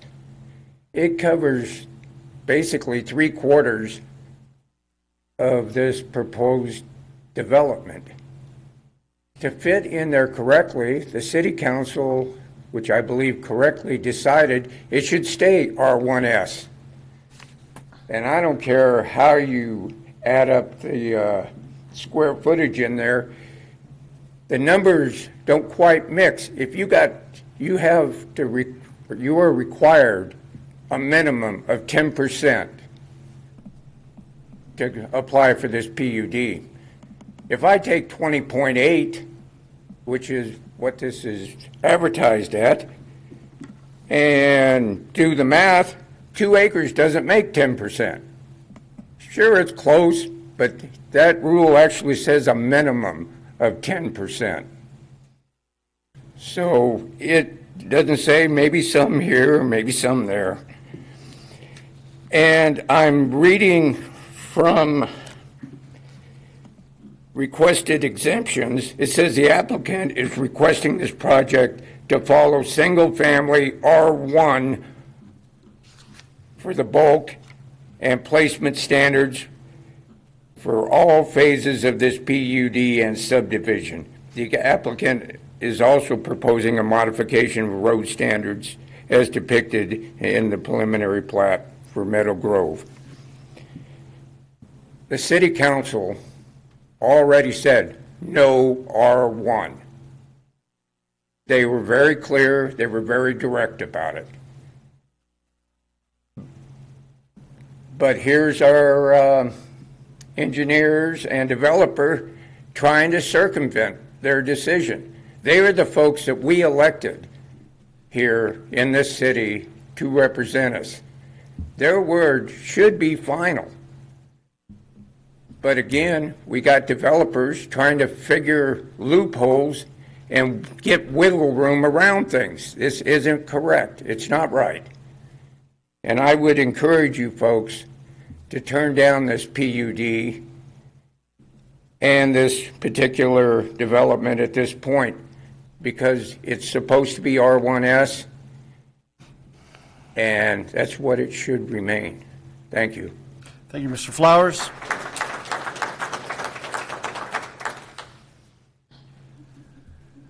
Applicant rebuttal.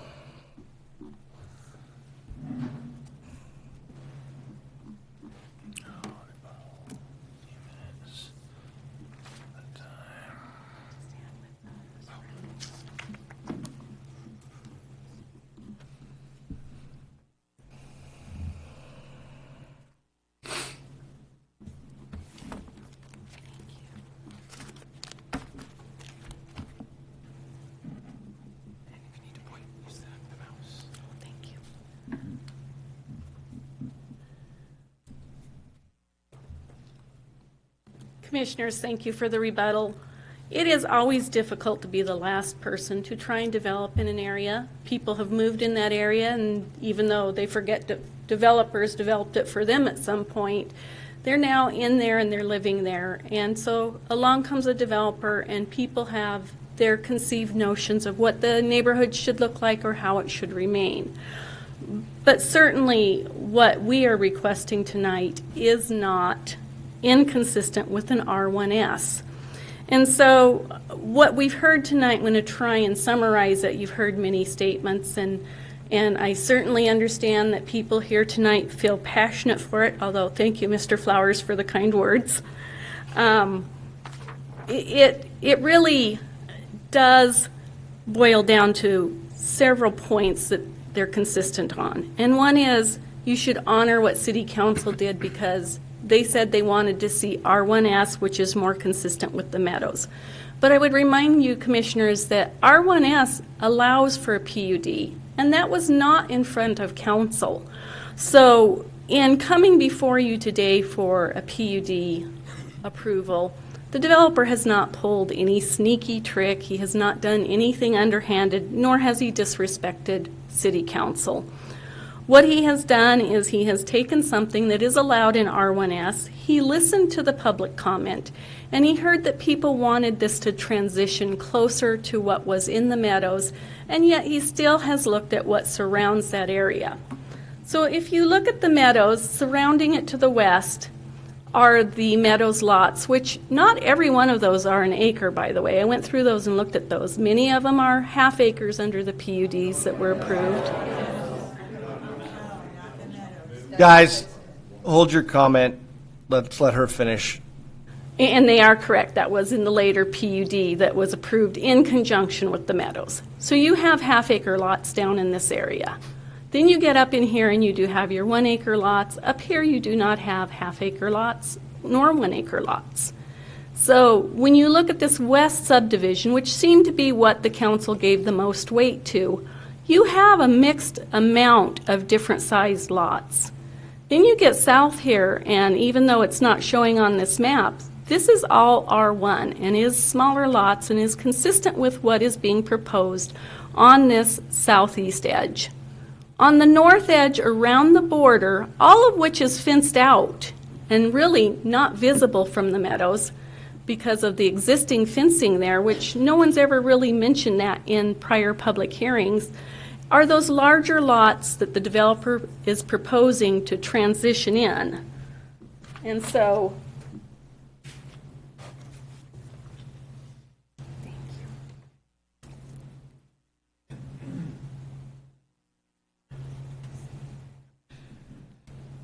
along this border and along this border, as one of the people who spoke to this matter tonight recognized, the developer heard what council was saying, and they put in those larger lots to put in a transition zone. So the transition zone was developed to address those issues, and I would submit to you that given all the fencing that exists right along these borders, it gives a good smooth transition zone for the development not to have as high of an impact. One thing I heard tonight is that originally there were a lot less lots proposed by the developer at one time. The first concept plan of this had 97 lots. So I just want to let council know we've never represented, to my knowledge, 60 lots. First concept plan I ever received, first one developed, was 97 lots. So it has been reduced significantly. It's been reduced with the idea of making a smoother transition zone and fitting it into the two neighborhoods it lives to, north and south, and also the neighborhood it lives to the east. And so giving these different densities that you see surrounding this entire little pocket area, it is consistent with those different areas as each one exists. They're not internally compatible all the way through. And then in going through the meadows and looking through there as I look at this, you still have 15 lots in the meadows, 1 acre lots. That was approved approximately 15 years ago. You still have 15 lots that have not developed. So now you're being urged to not consider a PUD because it's consistent with the meadows, but is it economically consistent with the growth pattern to force developers to develop lots that people aren't buying? And they just are not buying those. Otherwise, those 15 lots 15 years later would have been bought, purchased, and developed on.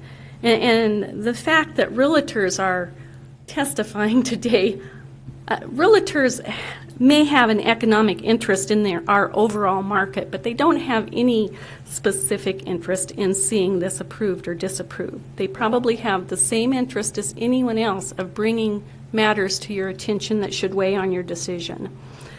The other thing that keeps this from not being incompatible, I heard today that people enjoy their views from the meadows, of the mountains, which are to the north and to the west. They enjoy their walking trails, which this is not going to prohibit their walking trails. They will still continue to enjoy those amenities.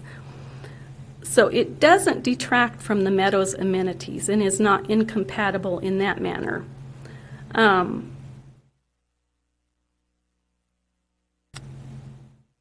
Regarding the next issue that I've heard is that council was upset about infrastructure going in along Staples. Infrastructure did go in along Staples for 20 sewer stubs. That's what the city allowed. It did not go in for a higher density, and staff was conferred with and approved that because it does not make sense to have a brand new road go in and then have somebody tear it out. But it certainly was not a preconception that they would get any certain approval. Even at R1S, the most they have are 20. And so you do have 20 sewer stubs that the developer did work with the city to put in to protect the road so that future development wouldn't degrade your road. And that's just a good planning practice. It wasn't anything inappropriately done by the developer or done by staff. On the road issues, this development actually helps the road issues.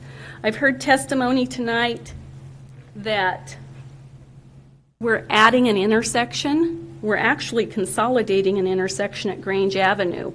So as the developer has worked with staff on what they would require to see, Staples now would go up to Grange and go out to Chase. So you would eliminate one of those intersections. You would eliminate the Staples intersection down here, and it would now route into Grange and go out to Chase. So it actually improves the intersection issue there. And then the other thing is it widens that area and it puts in a left turn bay if you look at your staff report. So it actually improves what is occurring there right now. Right now you have turning traffic, as you heard, that may be causing some issues. And you have people entering into two intersections because even though Chase has not been officially extended, if you look at the overview maps of that area, people are still using the right-of-way to get out to Chase Avenue. They're using a portion of Grange that's not yet developed to public road standards, and they're using Staples. So it actually addresses a road issue you have there by consolidating an intersection and making a better turning flow pattern.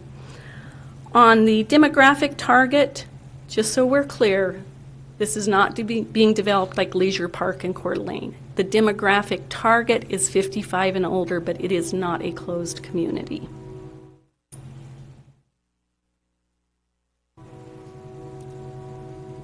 It is being designed with the craftsman style homes, as that is the intent, as was told to you tonight during rebuttal, and that is to make that demographic a more reasonable demographic to buy it. So Mr. Poorman indicated that that legally you should look at 18.2 of your development code, 18.20, and deny this because the PUD doesn't give a benefit. But I would submit to you that benefit is not just based upon who owns around today, but also who do you want to own when it's developed. You want a residential community here. A park benefits a residential community. No doubt about it. A park helps with the marketing, but when this initially came before you as an R1, as you may recall, the density did not include a park. That is the give and pull of doing a PUD. Something has to come back to the community. And what is coming back to the community is a 2-acre park. It does benefit the residents of the community, even future residents of this community, because this is now annexed in the city. This is city land. This will benefit people who own there, even though it will start out with a developer. It will end with people like you and I living there, and we would benefit from a park. The 400% return, I think staff's already told you it's 3.5, not four houses averaged per acre when you average that out. So 350%, not 400%. But that is what your ordinance indicates a PUD should do. Your ordinance indicates a PUD should trade those type of facilities that are being put in for increased density to accommodate. So I would request that you look at that PUD, recognize the public park benefit, the walking trail benefits, the sports park benefits, and forward this to council with a recommendation of approval. Thank you. Questions for applicant? No, she answered pretty much right. Nope. No. Okay. Any questions before staff? Do we need staff for anything before we close this hearing? Nope. Nope, I don't think so. Okay. We'll go ahead and close this hearing. And I would open it up for comment. Who wants to start? I don't know, I can see both sides on this. I'm just trying to look, personally, I think I would like to have seen maybe more like half acre lots, maybe some third to transition into this. I don't know, I'm just still reading it. Ray? There are a couple things. So, first off, this is a quasi-judicial thing, meaning that we have to look at this not necessarily based on our personal opinion, but based on whether or not it meets the code, both for a PUD and for subdivision. And generally, I think it does meet the code. And it does meet the requirements of the PUD, but PUDs are a little bit special because it's one of those things where we do get to weigh the value of the benefit versus the request for deviation. And so one of the things that I see there that is important is the park. And here in the city of Post Falls, we either use park impact fees to purchase land and develop parks, or they come via PUD. There's really no other method for us to get them unless the developer kindly, as part of a regular subdivision, decides out of the goodness of their heart to give up a park and develop a park. So I see parks as a huge benefit, especially in a tighter subdivision or R1 type subdivision, because even though there may be marketing towards 55 and over, I know that 55 and over people tend to have grandkids, and grandkids love parks. And so one thing that I am a little bit concerned about, there's two things, is that I consider the R1 or this subdivision to be an R1 type subdivision, and I think sidewalks on both sides of the street are very important in that urban type of setting. And so for pedestrian connectivity, and so I think that's very important, and I think that that should be a requirement should we decide to approve this. And the second thing is that I think we should pin down the amenities that are going in the park so that future final PUDs, it's very regimented on what is required, that they can go above and beyond that if they'd like to, but there is a minimum requirement. And I think those minimum requirements should be what they presented tonight, although I would be amenable to substituting the pickleball court or a play structure, because I think play structures would be important in a park of that size. One of the, I think Mr. Flowers mentioned the 2.05 is not 10% of 20.0855, and he is 100% correct. But there is a block end of open space that makes up the difference. And so I think across the board, Mr. Portman mentioned something to the effect of compatible land uses. We have to find that the land uses are compatible. And I see single family next to single family, and I think those are compatible. The size of the houses, I think, is irrelevant. I think it meets the goals and policies found in the comprehensive plan. I think it does provide a benefit by having this park and developing it to a standard.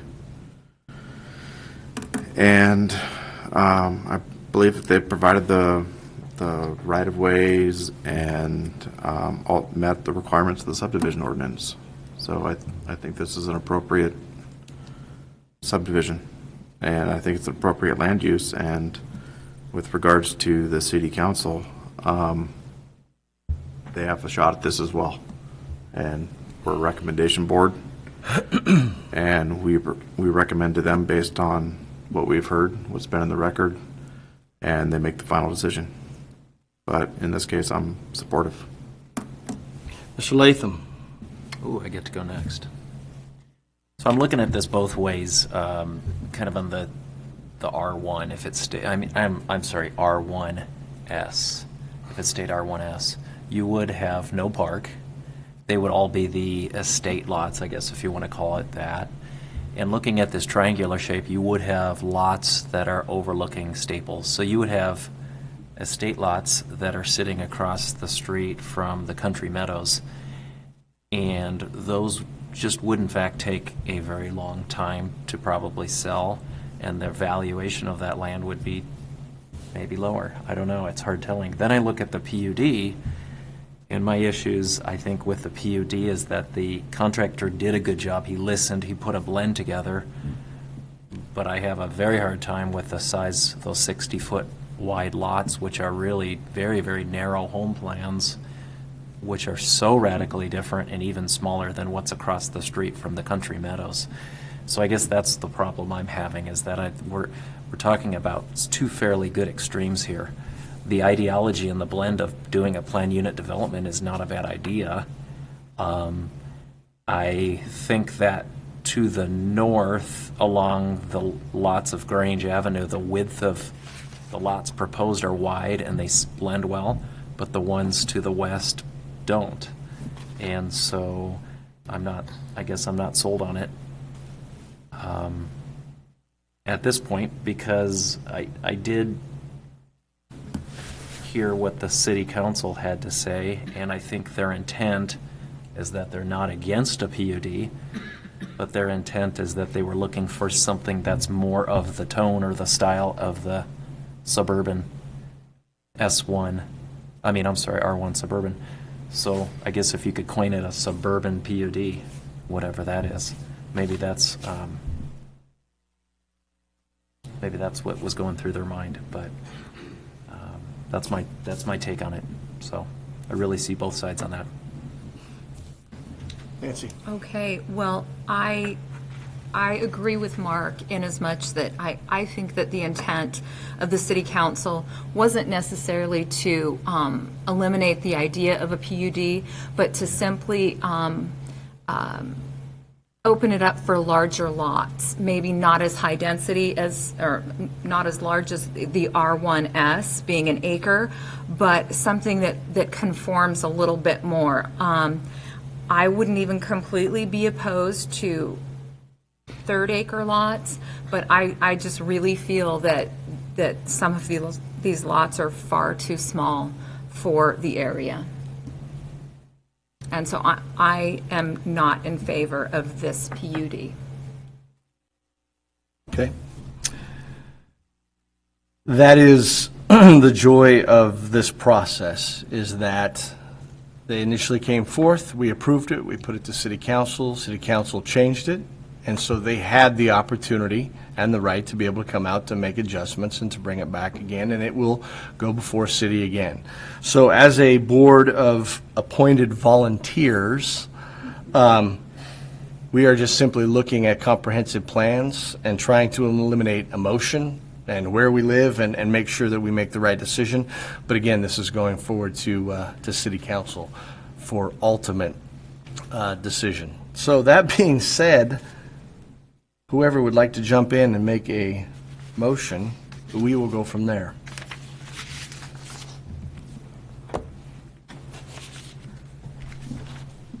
So would we approve and disapprove as one? Would we identify both the PUD and the subdivision in one motion?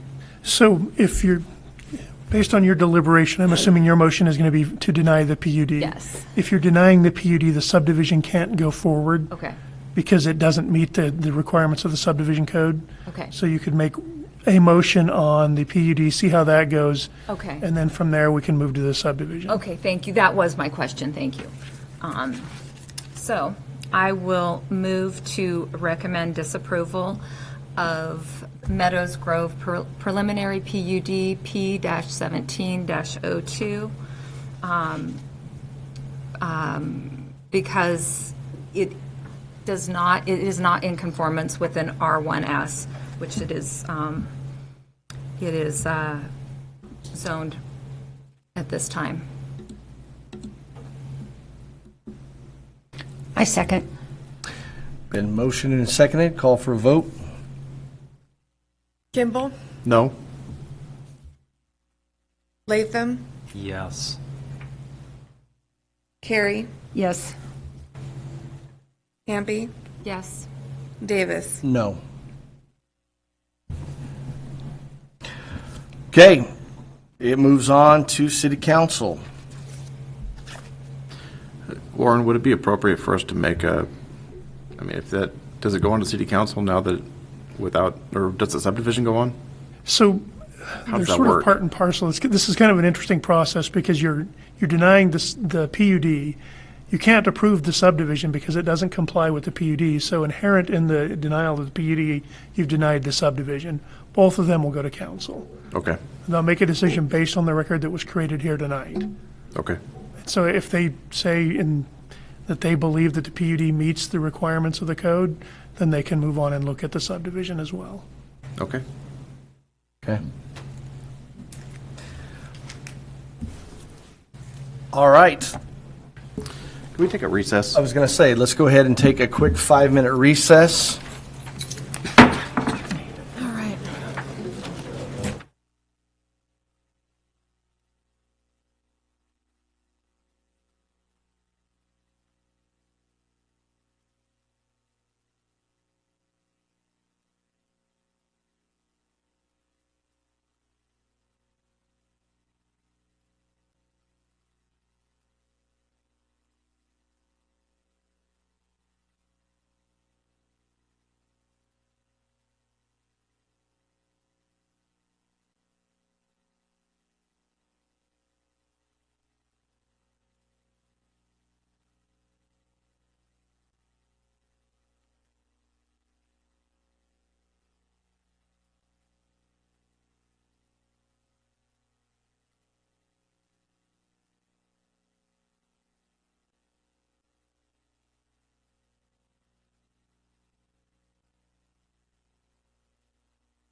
Okay, we're going to call things back to order and get ready to start the second public hearing. And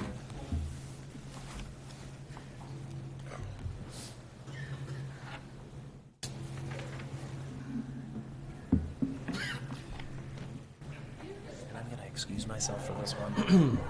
Right.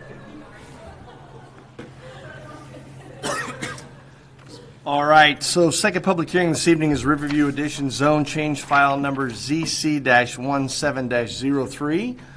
So we will go ahead and call that to order. Tavis, to present. Good evening, Commissioner Davis, Commissioners. Tavis Schmidt, Associate Planner with the City of Post Falls. I'm presenting the Riverview Edition Zone Change this evening. It's case file ZC-17-03. The owners are David and Jeff Malloy. The applicant is Tri-State Consulting Engineers.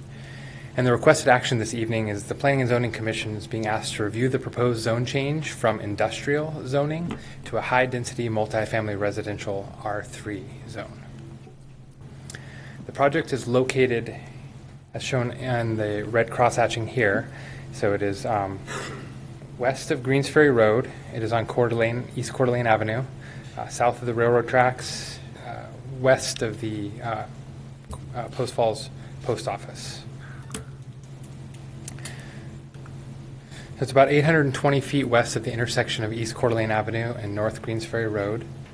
The property is approximately 1.77 acres, and currently it's vacant, and the water and sewer are to be provided by the City of Post Falls.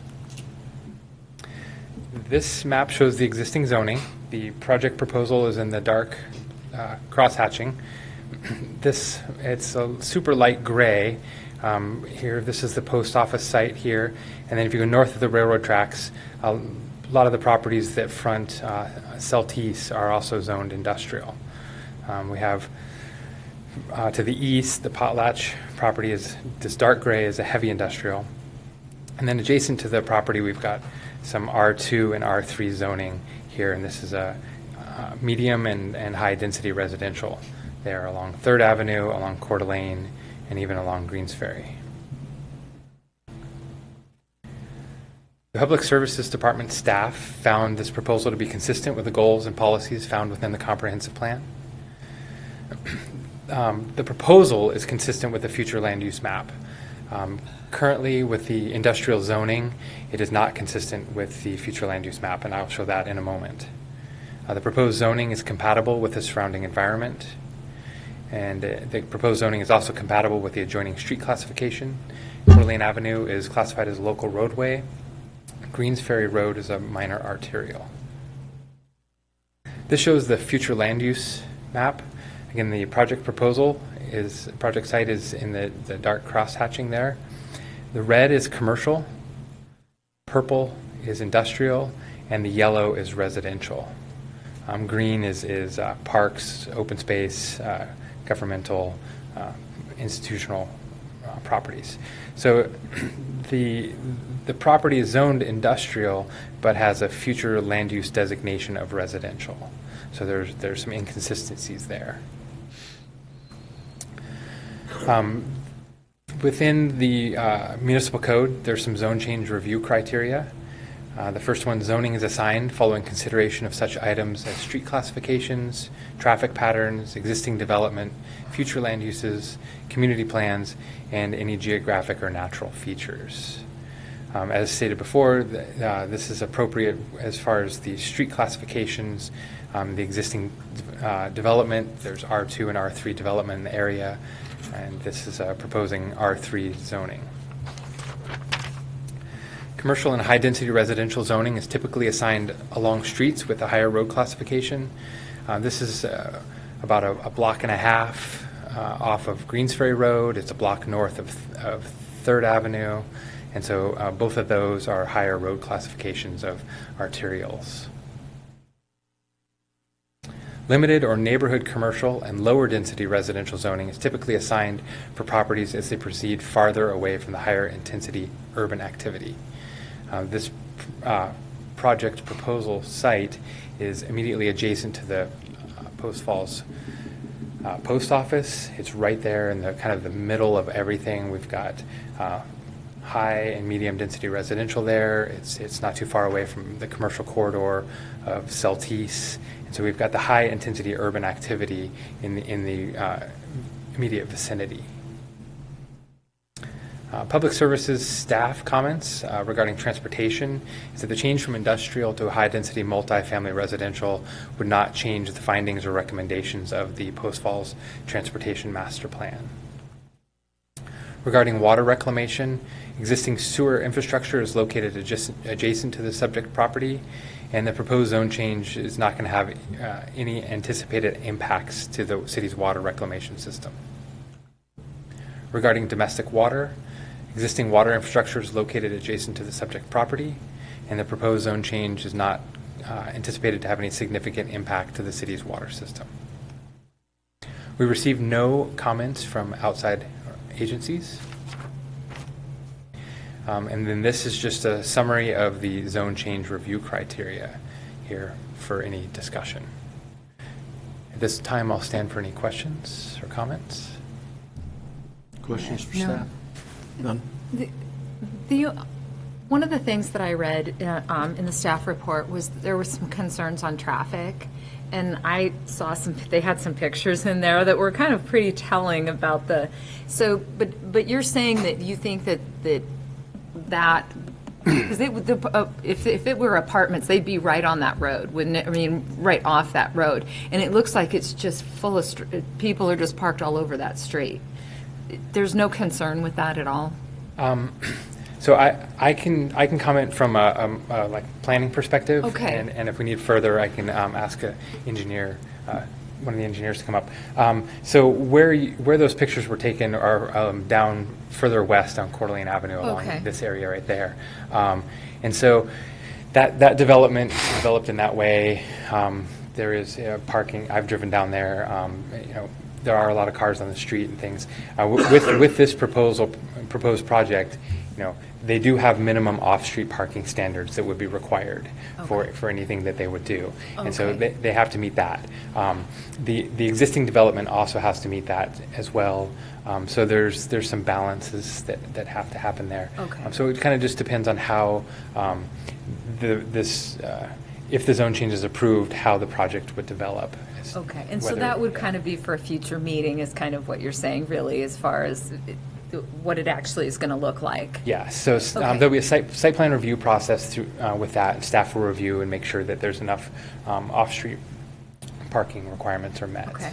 Okay, thank you. Yeah, you're welcome. Any other questions? No.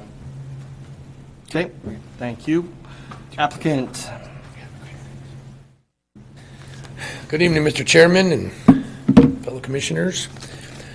Name is Steve Circle with Tri-State Consulting Engineers. I'm the representative for the David and Jeff Malloy for this application proposal. We've read through the staff report and don't really have any comments as far as that goes. I think it was written well. I'd like to address some of the comments in the back, the ones that Commissioner Hampy was referring to. And I took a look at those, and we worked out a couple of concepts already. And these developers, they want to do apartments with off-site parking off-site, not along Coeur d'Alene Avenue, which is great because that's what really needs to go there. Because you're right, that Coeur d'Alene Avenue is really tight there because of their duplexes, and it's more multifamily. But this, even though this would be per the proposed zoning we're asking for, but we would be all on site. That way we can provide a lot more security for the tenants to rent the apartments and whatnot. So other than that, I think it makes a lot of sense. The Malloy family has owned the eastern portion of this as 2 parcels for several decades. It's been the Malloy family for quite a while. And then they recently acquired the piece to the west to encompass the entire rectangular piece you see right there on the screen now, to make it a whole piece. It just makes more sense. We can develop that whole thing and get it developed instead of having one little piece left.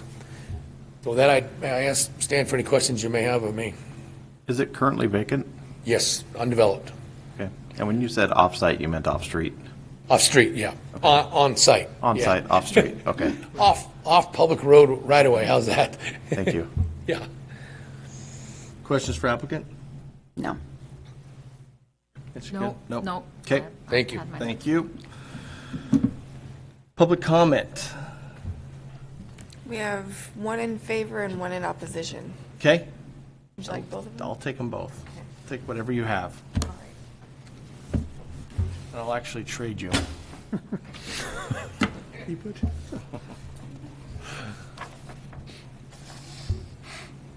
Okay, so we have in favor, we have one in favor wishing to speak. I believe it's a Mr. Mark Latham.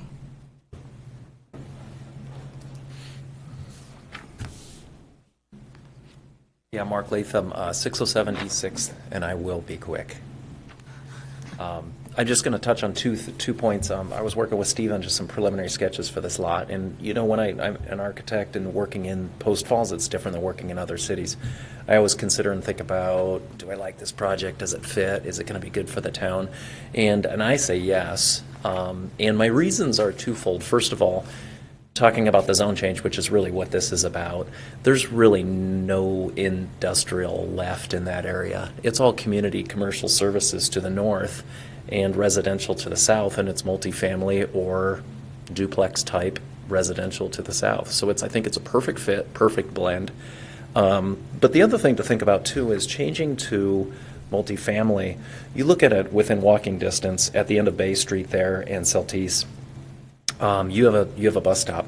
That's going to become more and more used, and that's very important. I used to work there, near there, and a lot of people walk from those apartments to that bus stop. There's a grocery store there. There's fast food restaurants. There's opportunity for some entry-level jobs.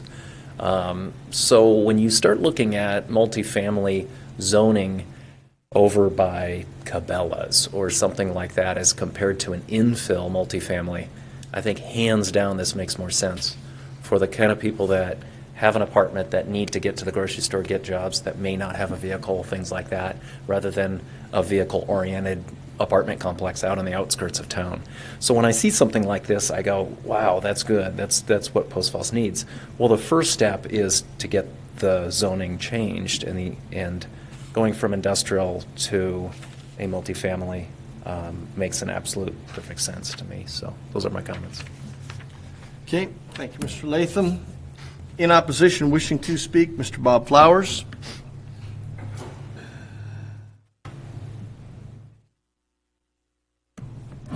Bob Flowers, good evening again.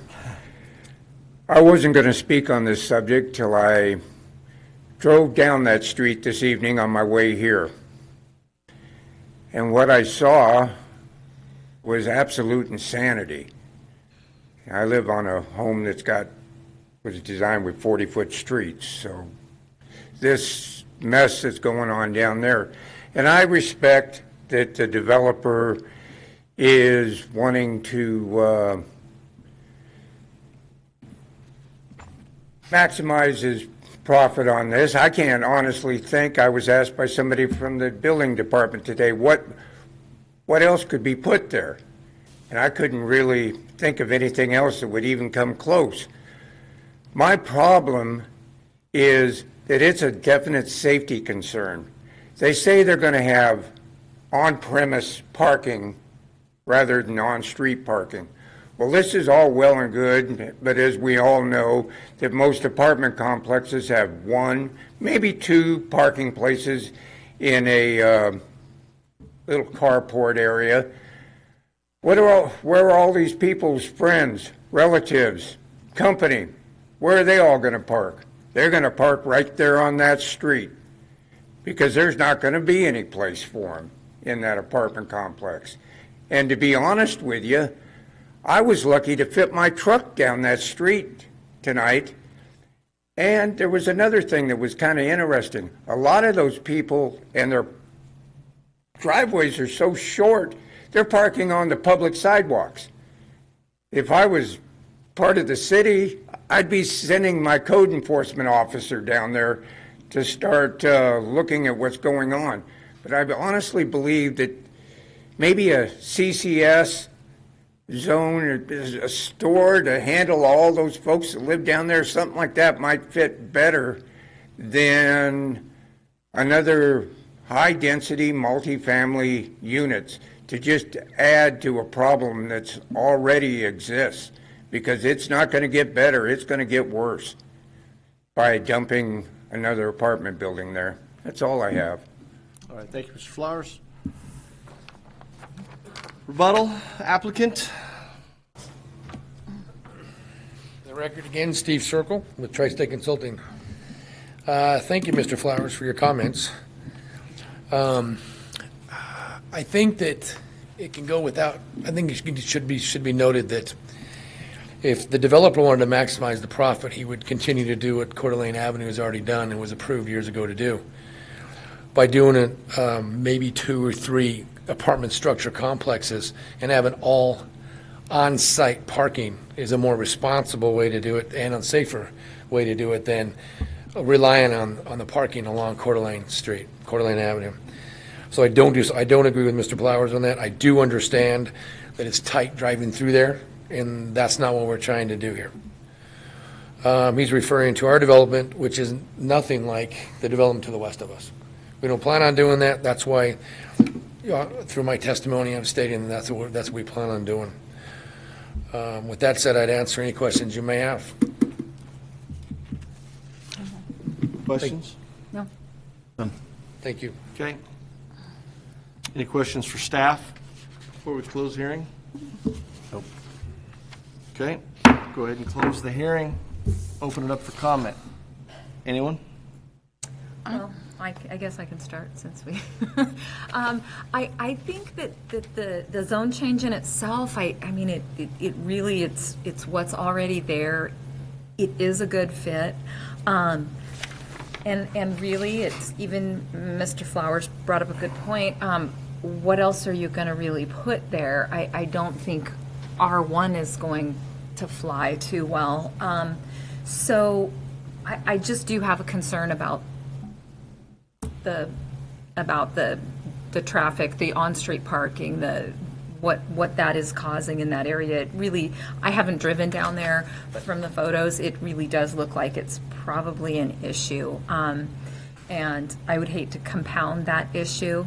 But in the end, I think that I'm in favor of the zone change, and just being careful of what's put there, and what that looks like, and if there is enough off-street parking at that time. Right. Well, I think it meets the requirements set forth in front of us for a zone change. It's really just, in all honesty, I think it's more of a housekeeping matter than anything, considering it matches very well with the surrounding zoning.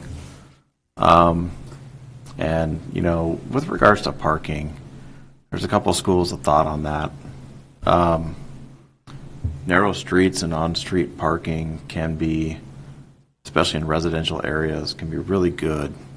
Having a narrow driving corridor really slows people down, and if there are children playing in the vicinity, some of those little knuckleheads have a tendency to dart out into the street, and if someone's driving really fast on a wide street with on-street parking, then wider streets promote faster speeds, and there's a magic number out there on street width, and I don't remember what exactly is that keeps people driving slowly.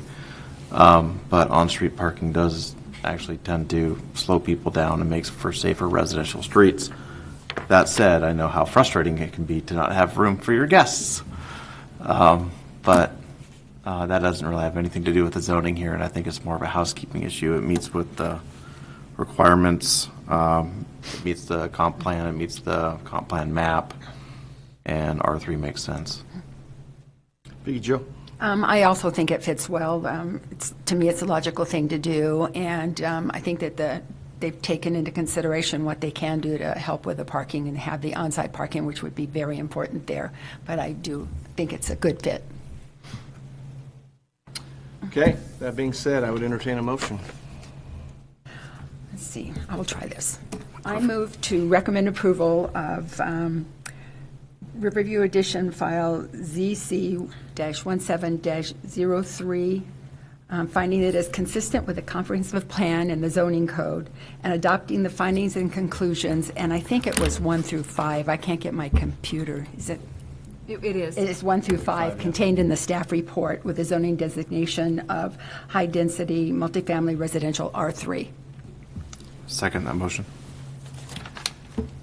Moved and seconded, call for vote. Hampi, Yes. Carey, Yes. Kimball, Yes. Davis. Yes. Okay, so moved, close out public hearings this evening and bring us to item number 11, new business. We have no new business, There is none. which would bring us to Mr. Latham's return. And on staff comments, we have a transportation master plan update.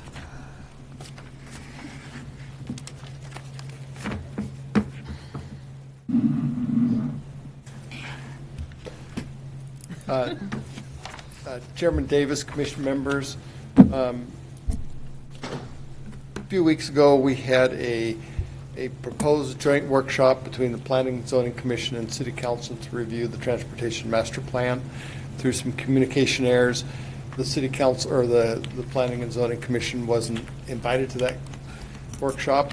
So first of all, I just want to apologize for that. The intention was to have you there. It was a 2-hour workshop that we had at the City Council at the PD. It just, through some communication, we had that you weren't invited. So tonight, we're going to have Rob Paulus make a presentation to us. That was the original presentation that we had, David Evans and Associates, our consultant, had presented, pared down somewhat, trying to keep the evening a little bit shorter on that. But your input is valuable to us, and again, we apologize for not having you there. It was really crucial that you were. And additionally, thank you. It'll make tonight a little bit longer, but this is really a critical element of our planning for the community as we're moving forward. Our previous Transportation Master Plan was completed in 2004, and it's a document that we've referred to day in and day out. It's really a well-worn document. It hasn't sat on the shelf for all of that time. We've been waiting for the economy to stabilize so that we can do some accurate growth rate projections, which we've done, and we feel that at this point we'll be able to move forward, or we have moved forward with our Transportation Master Plan, and it's been in the works for several years. David Evans Associates has been working on it.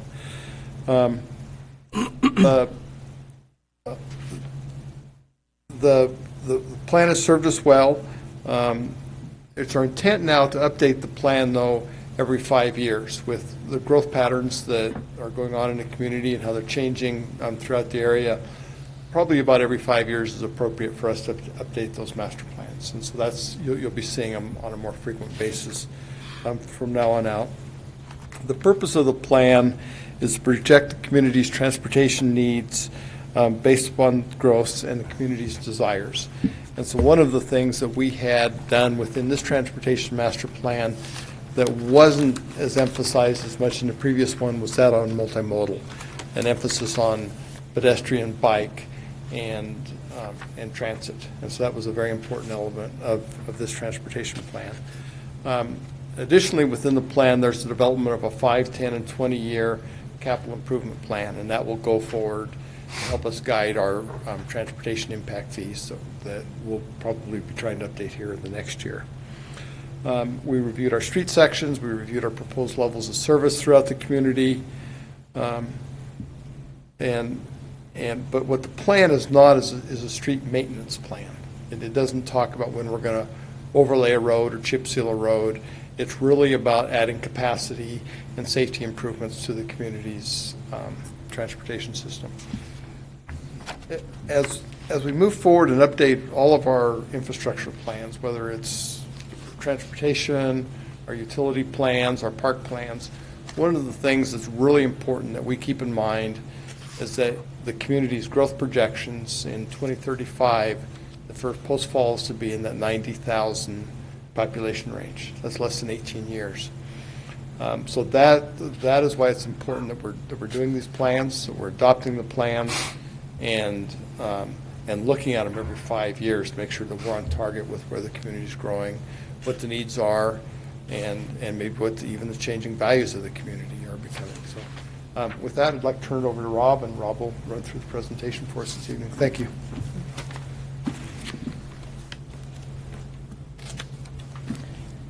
Good evening, Commission. Just going to jump through a couple slides, get us updated real quick. Bill's introduced the team that is involved on this, myself, Bill, John Manley from the Planning Department, our department head, Ross Connell, and then the consultants from David Evans and Associates. We had Jeremy Clark taking the lead, Kayla Krause, Chad Carnes, and Greg Holder. Bill already did the introductions. In terms of project background, in 2004, when our last transportation master plan was done, the city of Post Falls had a population of around 17,000, just a little bit over. We were projecting at that time that by the year 2025, we would be around 38,500 population. In 2015, when we started this transportation master plan update, our population was just shy of 32,000. And as Bill said, we're projecting that by the year 2035, we should be near 90,000 in population. It's a long ways to go in 20 years, but there's some realistic probability that that could happen based upon past growth trends. So how do we handle the impacts of this growth on our roadway system? Continue to provide economic opportunity, maintain the quality of life, and those other attributes that make Post Falls Post Falls. The purpose of a transportation master plan is to evaluate our existing facilities, anticipate what our future needs are, and to develop a plan to guide that growth. When we look at evaluating the existing system, we look at what our existing roadways are composed of: collector roads, arterial roads, and local streets. Where do we have signals? What are the land uses out there? What are the volumes on those roadways? And where do we have safety concerns with collisions? During our process, after we collected information on what our existing system was, we had a public open house, which asked the public, what are your concerns? Here's the information that we have on the existing system.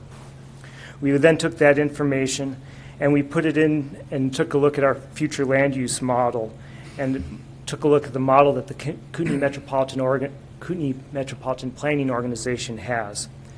And we presented what is going to happen to the city of Post Falls. What does the transportation system look like today?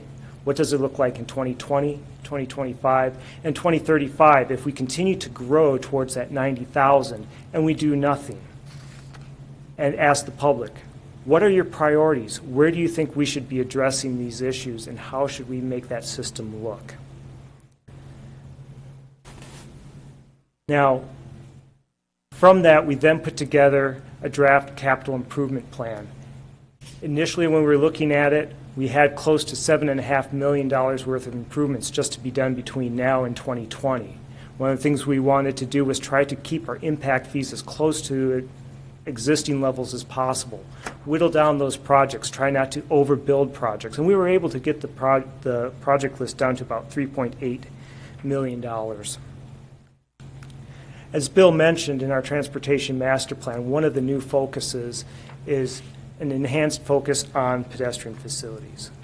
How do we get people on bicycles and those who are walking or on buses between locations like parks, schools, businesses, different neighborhood residential systems? How do we go about and fill in those missing gaps, and where do we take existing systems where the sidewalks are in place and the curb and gutter is in place, but we don't have bicycle lanes, and we have a priority that we want to get bicycle lanes in there? How do we do that? So we mentioned that we're looking at getting 30,000, well, going from 35,000 up to 90,000 in 20 years. Where is that growth going to occur? Working with our planning department and the Kootenai Metropolitan Planning Organization, we took a look at the existing census data as to where people exist, where businesses exist, and where the jobs are at. We then took a look at the available lands and where the demographics were most likely going to happen and how we were going to place that additional 60,000 people in 20 years. A lot of that growth is shown in the darker colors, the reddish brown color is we see a lot of anticipated growth along the Highway 41 corridor on the north. And then we also anticipate seeing some on the far west over near the Cabela's area and the Beck Road interchange. One of the things in this slide is you also see the little yellow and red bars standing up and down. Those indicate where you tend to see the yellow is the amount of origin destinations. That means people start off their trip there, and the red means that people end their trip there. This is during the PM peak hour, so you would anticipate in these areas that more people are heading home than they are leaving those areas.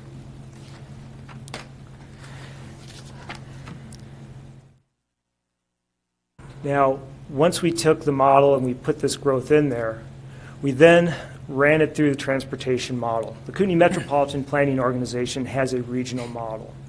Our consultant took that model, fine-tuned it to be a little bit more specific to the city of Post Falls and looking at a few more of the intersections and not as concerned with the major regional thoroughfares. And when we put that in there, we first took a look and said, okay, here's what the system looks like today. This chart is kind of set up like looking like a traffic signal. Green is go or green is good. Red means stop, where it's a location where we're having problems. From an engineering standpoint, we usually call that a level of service. Engineers grade levels of service for roads from A to F, kind of like a school report card, A being exceptional, F being failure. Currently, the city of Post Falls operates under intersections needing to be built at a level of C for a signalized intersection with no major operations or no major legs going into that intersection operating at a level of service D or less. We are proposing with this Transportation Master Plan update to change that methodology a little bit. We want to go to a new standard where our minimum level of service is going to be at a level of service D for a signalized intersection with no major movements going to a level of service E or worse, and then at unsignalized intersections operating at a level of service E or better. The reason for this is we look at the PM peak hour when we design intersections.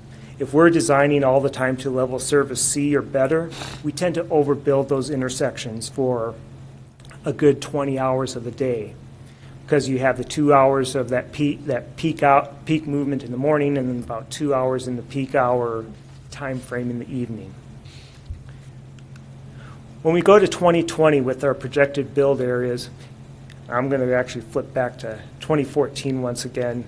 A lot of green, a couple of red locations, but those existing deficiencies are currently planned for in our existing CIP, and that's important to note because if a project is not identified in our CIP as a deficiency that's being addressed, then we could not collect impact fees to cover it in the future. And that's one of the items where Bill mentioned about us needing to continue to update this on a regular basis. If we don't update on a regular basis, we run the risk of developing unforeseen deficiencies and then handcuffing ourselves on how we're going to fund those.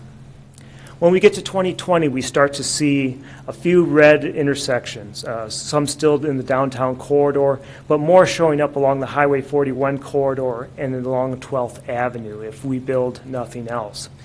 You also start to see a little bit of congestion on I-90 where it turns from green and starts going to orange. The city's road network itself is operating really good in between the intersections. We don't have any roads that are showing capacity issues due to the number of lanes. It's almost all at the intersections themselves. When we get to 2025, we start to see a lot more red showing up around the major intersections of the city of Post Falls. I-90 continues to get worse, and now we're starting to see close to poor services or even failures along I-90 on the far west end. Rob? Yes, sir. Quick, is this based on existing infrastructure with population increases? That is correct. Okay, so no change in infrastructure? Yes, it's a no-build analysis, meaning that we keep the infrastructure exactly as it is today, and then we just build the growth. Okay, thank you. By 2035, the city of Post Falls major intersections look like a Christmas tree with a lot of red lights, and our roads still operating fairly well, but starting to see a few reductions in level of service on some of the main arterial roadways. I-90, as you can see, is in really bad shape as you get east of Highway 41 and still towards the Washington border.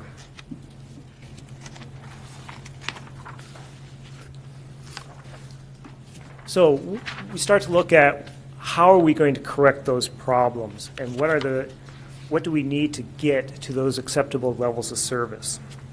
Again, I mentioned that we are first of all proposing that we now operate off of a minimum level of service E or better for unsignalized intersections and level of service D or better for signalized intersections.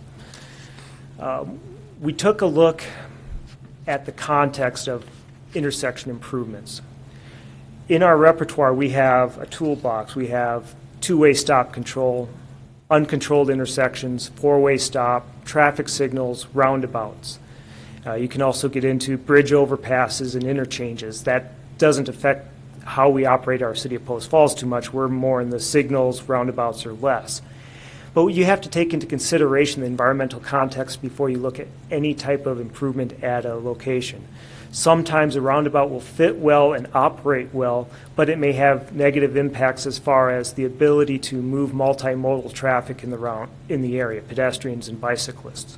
Or it may require a negative impact as far as local businesses or residents in the area having to be displaced and moved. We also took a look at roadway and typical section improvements. Currently, we have 3-lane collector roadways, and then we have 3- and 5-lane arterial roadways. Some of the methodology took a look and said, do we still need to have a two-way center turn lane in all circumstances? And we actually came up, our consultant provided some methodology to take a look at the number of access points along a road and the traffic volumes to make a better determination of when we can get rid of that two-way center turn lane, reduce some of the costs to the development community as they build these new roads, still maintain the capacity on the roadway, and also better provide for the citizens' tax dollars because our maintenance is now going to be lower in those sections, both from chip seals as well as winter maintenance. When removing snow, you can do it in a quicker time frame.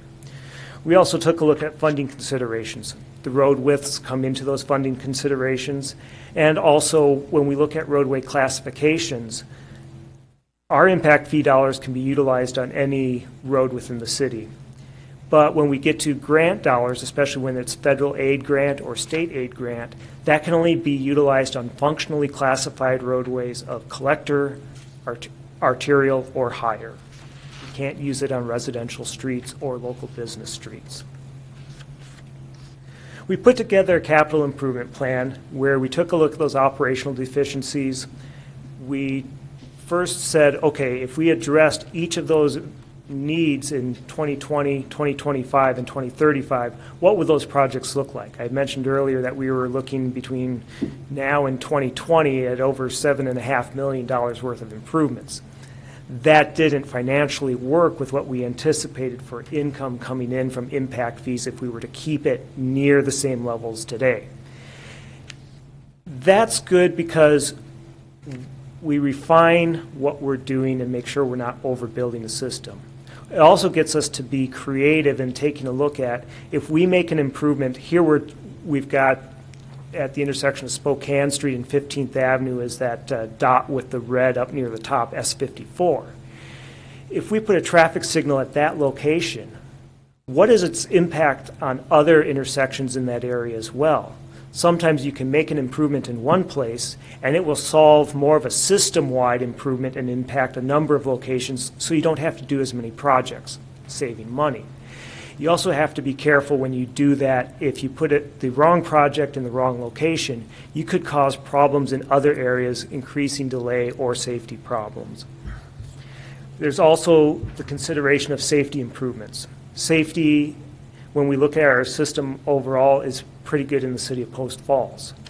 We do have some locations where we need to address access management to improve safety or change some of the things that are going on at intersections. Our consultant took a look at the 10 most dangerous intersections in the City of Post Falls each year over the past, I think it was from 2010 till present. And they also made some recommendations at those areas based off of what's called the highway safety manual, which says if you have a location in such a configuration and you have this type of accident, these are the type of improvements that will have the most benefit in improving safety. I mentioned about the financial constraints. We identified for each project that we proposed the different funding sources, whether they be impact fees going towards projects, whether they would be developer-driven improvements. A lot of that is when a subdivision goes in and they put in the curb, gutter, and sidewalk to the road standards we identify. That helps reduce the cost of projects. Whether or not we'd have the opportunity for grants, and then whether or not there'd be opportunities for partnering with other jurisdictions.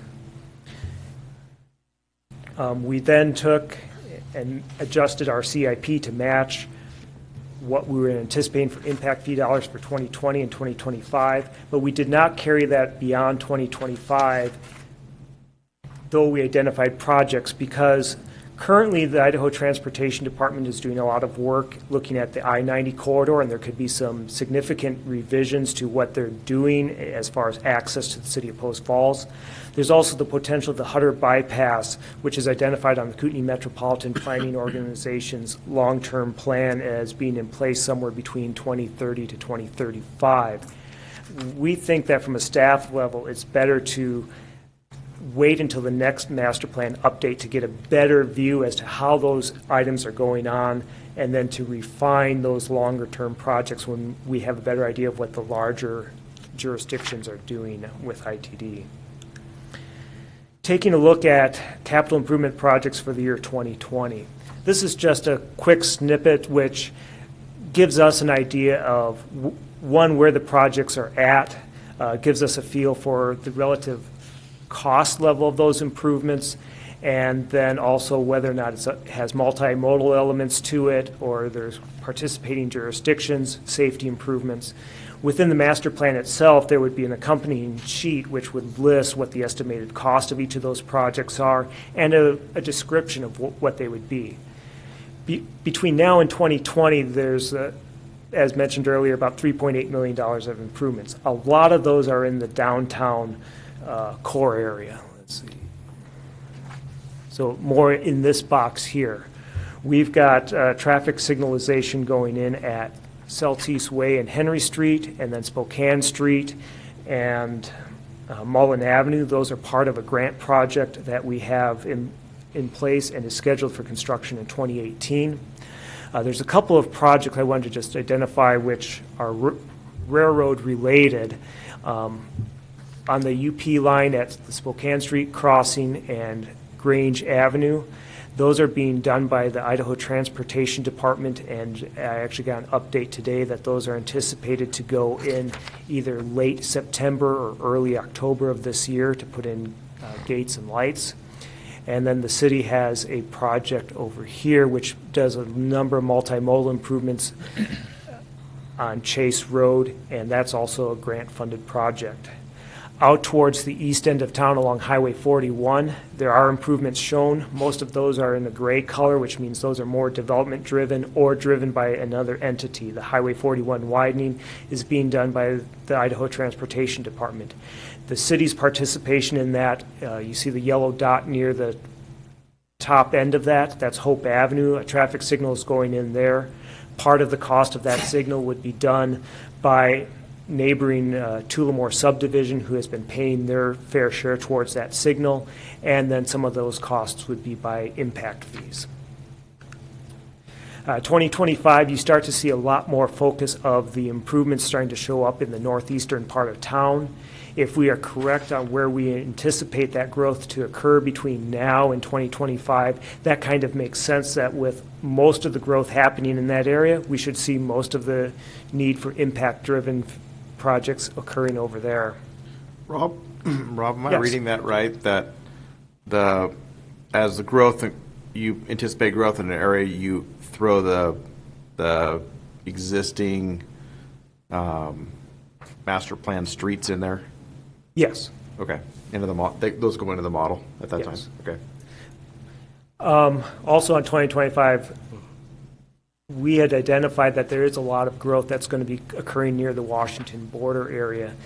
No projects are in that area, and the reason for that is we recently had the installation, 5 years ago, of the Beck Road interchange. That provides a lot of capacity in that area to what the people are going to need for traveling, as well as Celtice Way in that area is currently underutilized. Multimodal emphasis with the Transportation Master Plan. There was a identified need to better address how we're handling bicycles, pedestrians, and transit. We had, at each of our open houses, we asked the general public where are their concerns, how do they want to see the multimodal facilities in the city of Post Falls, and is it a priority to them? There was response back to us on a need for focusing on the pedestrian and bicycle facilities around the key generators of schools, parks, the food bank. And oftentimes, with new development, it's really easy to get the bicycle lanes in place or those multi-use trails. The more difficult portion becomes when you need to make those connections from those growing areas to get people back into the downtown area. How are you going to do that?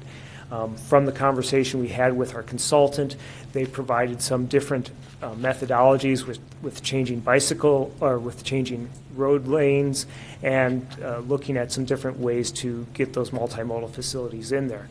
City staff's actually been in a good position that even though we don't have this update adopted yet, we've been able to try some of that methodology in place.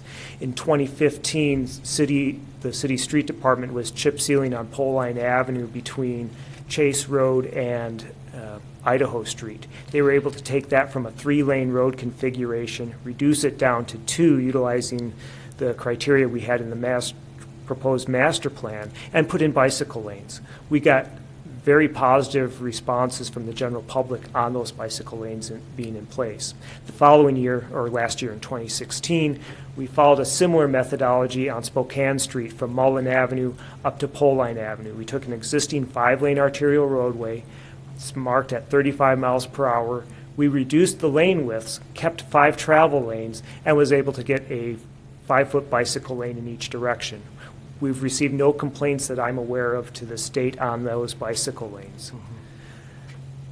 And then this year, and within the past 2 weeks, we restriped Idaho Street from Mullen Avenue up to 21st Avenue, and that has gone from a 3 to 4 lane configuration, kept the same lane configuration, but added bicycle lanes. One thing to note is that there was less width in Idaho Street than there was in Spokane. So the lanes are even narrower in Idaho Street than Spokane, but it is driving very well. And the people who I've talked to so far have said it drives really nice, and they didn't really notice necessarily that the road was narrower, but when they were told that, they said, oh, but it feels like I should be driving slower anyway. So potential benefit, hopefully that holds on. History shows that people tend to get used to narrower lane widths, and sometimes the speed picks back up after a while, but not in all circumstances. With our multimodal plan development, we reached out to local stakeholders. We had the involvement of our Parks Department, our Police Department. We also had involved the Post Falls Highway District, Bike CDA, and the Centennial Trail Commission as well. In the recommendations, there was the recommendations to be considering those narrower lane widths, which we've already tried, and also taking a look at our maintenance policies and providing a little bit of a shift to try to improve the maintenance that we have on the systems that we have, whether that's chip sealing them, the multi-use trails, making sure that the sidewalks and bicycle lanes are cleared of snow, leaves, and other items. There was also a desire for an emphasis on planning for Class 1 trails. Class 1 trails would be like the Centennial Trail through the city of Post Falls. It's separated from the roadway. It has little to no access across it of driveways, and you try to limit how often it crosses roads, but unless you put in grade separation, you're going to cross roadways. Other than the Centennial Trail, we also have in the area, the Highway 41 trail is starting to develop. Last year, we built the section from the Centennial Trail at Ross Point, Highway 41 and Celtice Way up to Mullen Avenue. And when ITD widens State Highway 41, we'll see the development of that Class 1 trail along Highway 41 all the ways up to Rathdrum. Some of the areas that we see additional improvements for Class 1 trails, one of them would be to build a spur off of the Centennial Trail from the state line down along the Spokane River over to Pleasant View Road, then up Pleasant View Road, and then along the old historic Corbin Ditch and getting back to the Falls Park. One other area is the Prairie Trail, which comes out of the city of Coeur d'Alene along the old Union Pacific Railroad spur. It currently ends near Meyer Road, and we anticipate that as time goes on, is going to continue moving to the northwest and eventually need to cross Highway 41.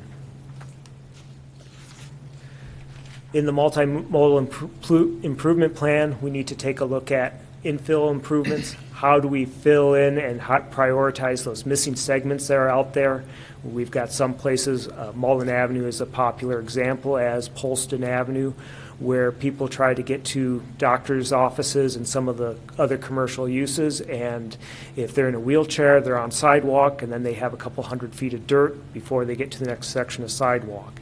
We need to be a little bit more accommodating to that, and also not just to wheelchairs, but when people in general have that issue, they tend to hop out and walk in the road more often, and that's significantly more dangerous.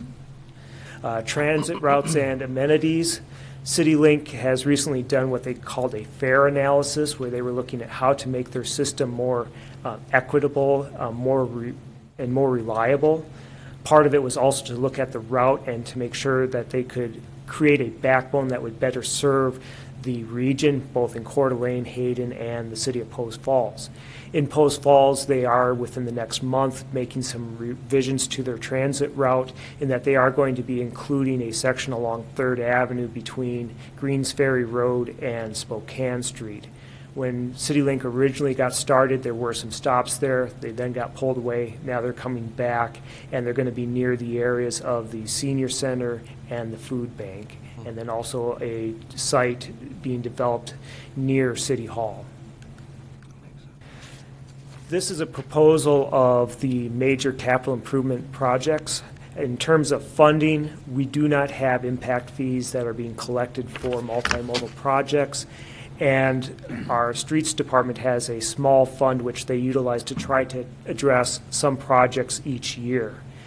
One of the benefits of having a capital improvement plan for multimodal projects, even if we don't have a funding source to capitalize that plan, is that we can utilize it to make better applications for grant funding and to get more grant dollars to build these projects. We've done very well recently with a couple grant projects for multimodal facilities. We were able to get grants to build the trail section along Highway 41, and we recently got a grant to put in missing sidewalk along Celtice Way from Idaho Street over to Bay Street. Also within our transportation master plan, we had a focused corridor analysis. This was on Celtice Way. Celtice Way is a primary corridor for the city of Post Falls. It traverses from the state line on the west to the city of Coeur d'Alene. It's not I-90, which just gets people to, for more or less, buzz past the city of Post Falls or get off to go to your final destination. Celtice Way has a mixture of commercial, residential, retail, and recreational uses on it.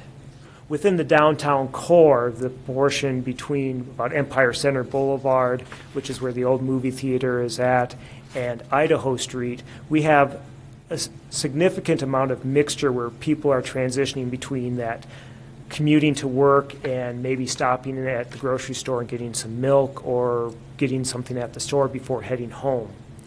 And this is also an area where we have a significant amount of congestion that is of concern as we move towards 2035 and the population we're anticipating. In our focus corridor analysis, we looked at reevaluating what had been considered back in 2004 with the Transportation Master Plan on something that had been called the one-way couplet. This was a way of looking at congestion mitigation in this area without having to tear up existing improvements of sidewalk, curb, and gutter, or acquiring additional rights-of-way to widen roads and get into potentially business relocation or reducing the amount of parking in the area. By going with directional roads or one-way roads in this area, it has some potential benefits. One is multimodal elements. By going with one-way roads, we can take the existing roadways and provide for bicycle lanes. We could also provide for on-street parking, which could be beneficial to adjoining businesses in the area and maybe attract people to, as they rebuild and modernize in that area, pull the buildings up closer to the road where there would be on-street parking.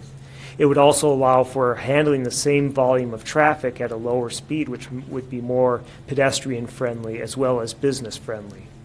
All this has the potential opportunity to support and enhance economic development in the area.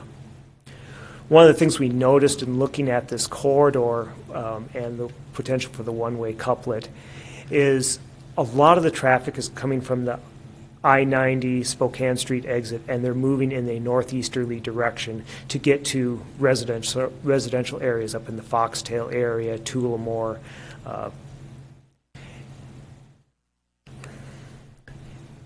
This is what the general look of what the one-way couplet would operate with. As you're coming from the west and going through the current intersection of Celtice Way and Mullen Avenue, eastbound traffic would continue on Celtice Way, westbound traffic would head along Mullen Avenue. We would anticipate that at the intersection of Celtice Way and Mullen Avenue, we would have a roundabout. Existing and planned traffic signals along Celtice Way would remain and could be converted to operate as a one-way road.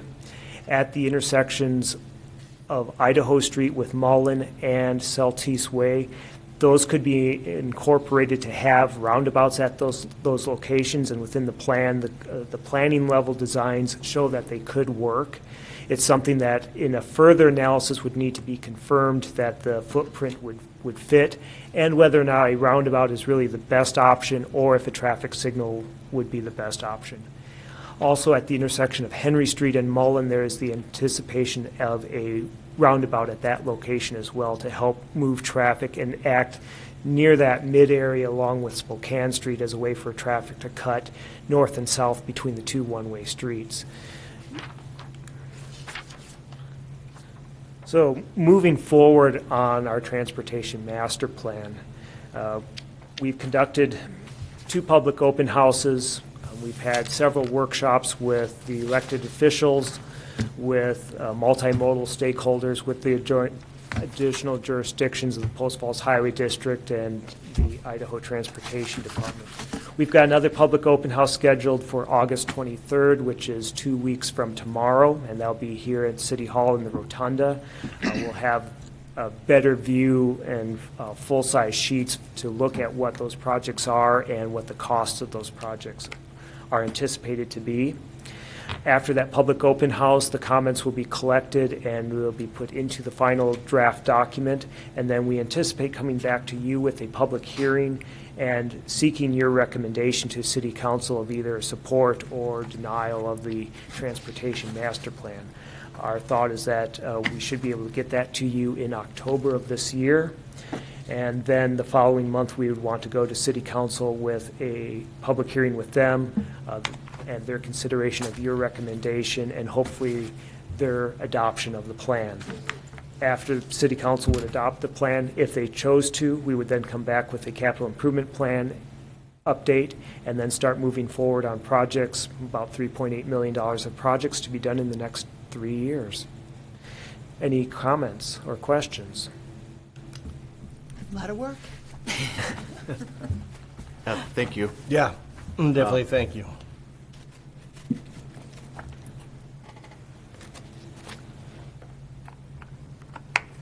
Greatly appreciated. All right. That wraps up staff comments. And we still have a little bit of time this evening. Any commission comments? No commission comments? Then I would look for a motion. Move to adjourn. I second.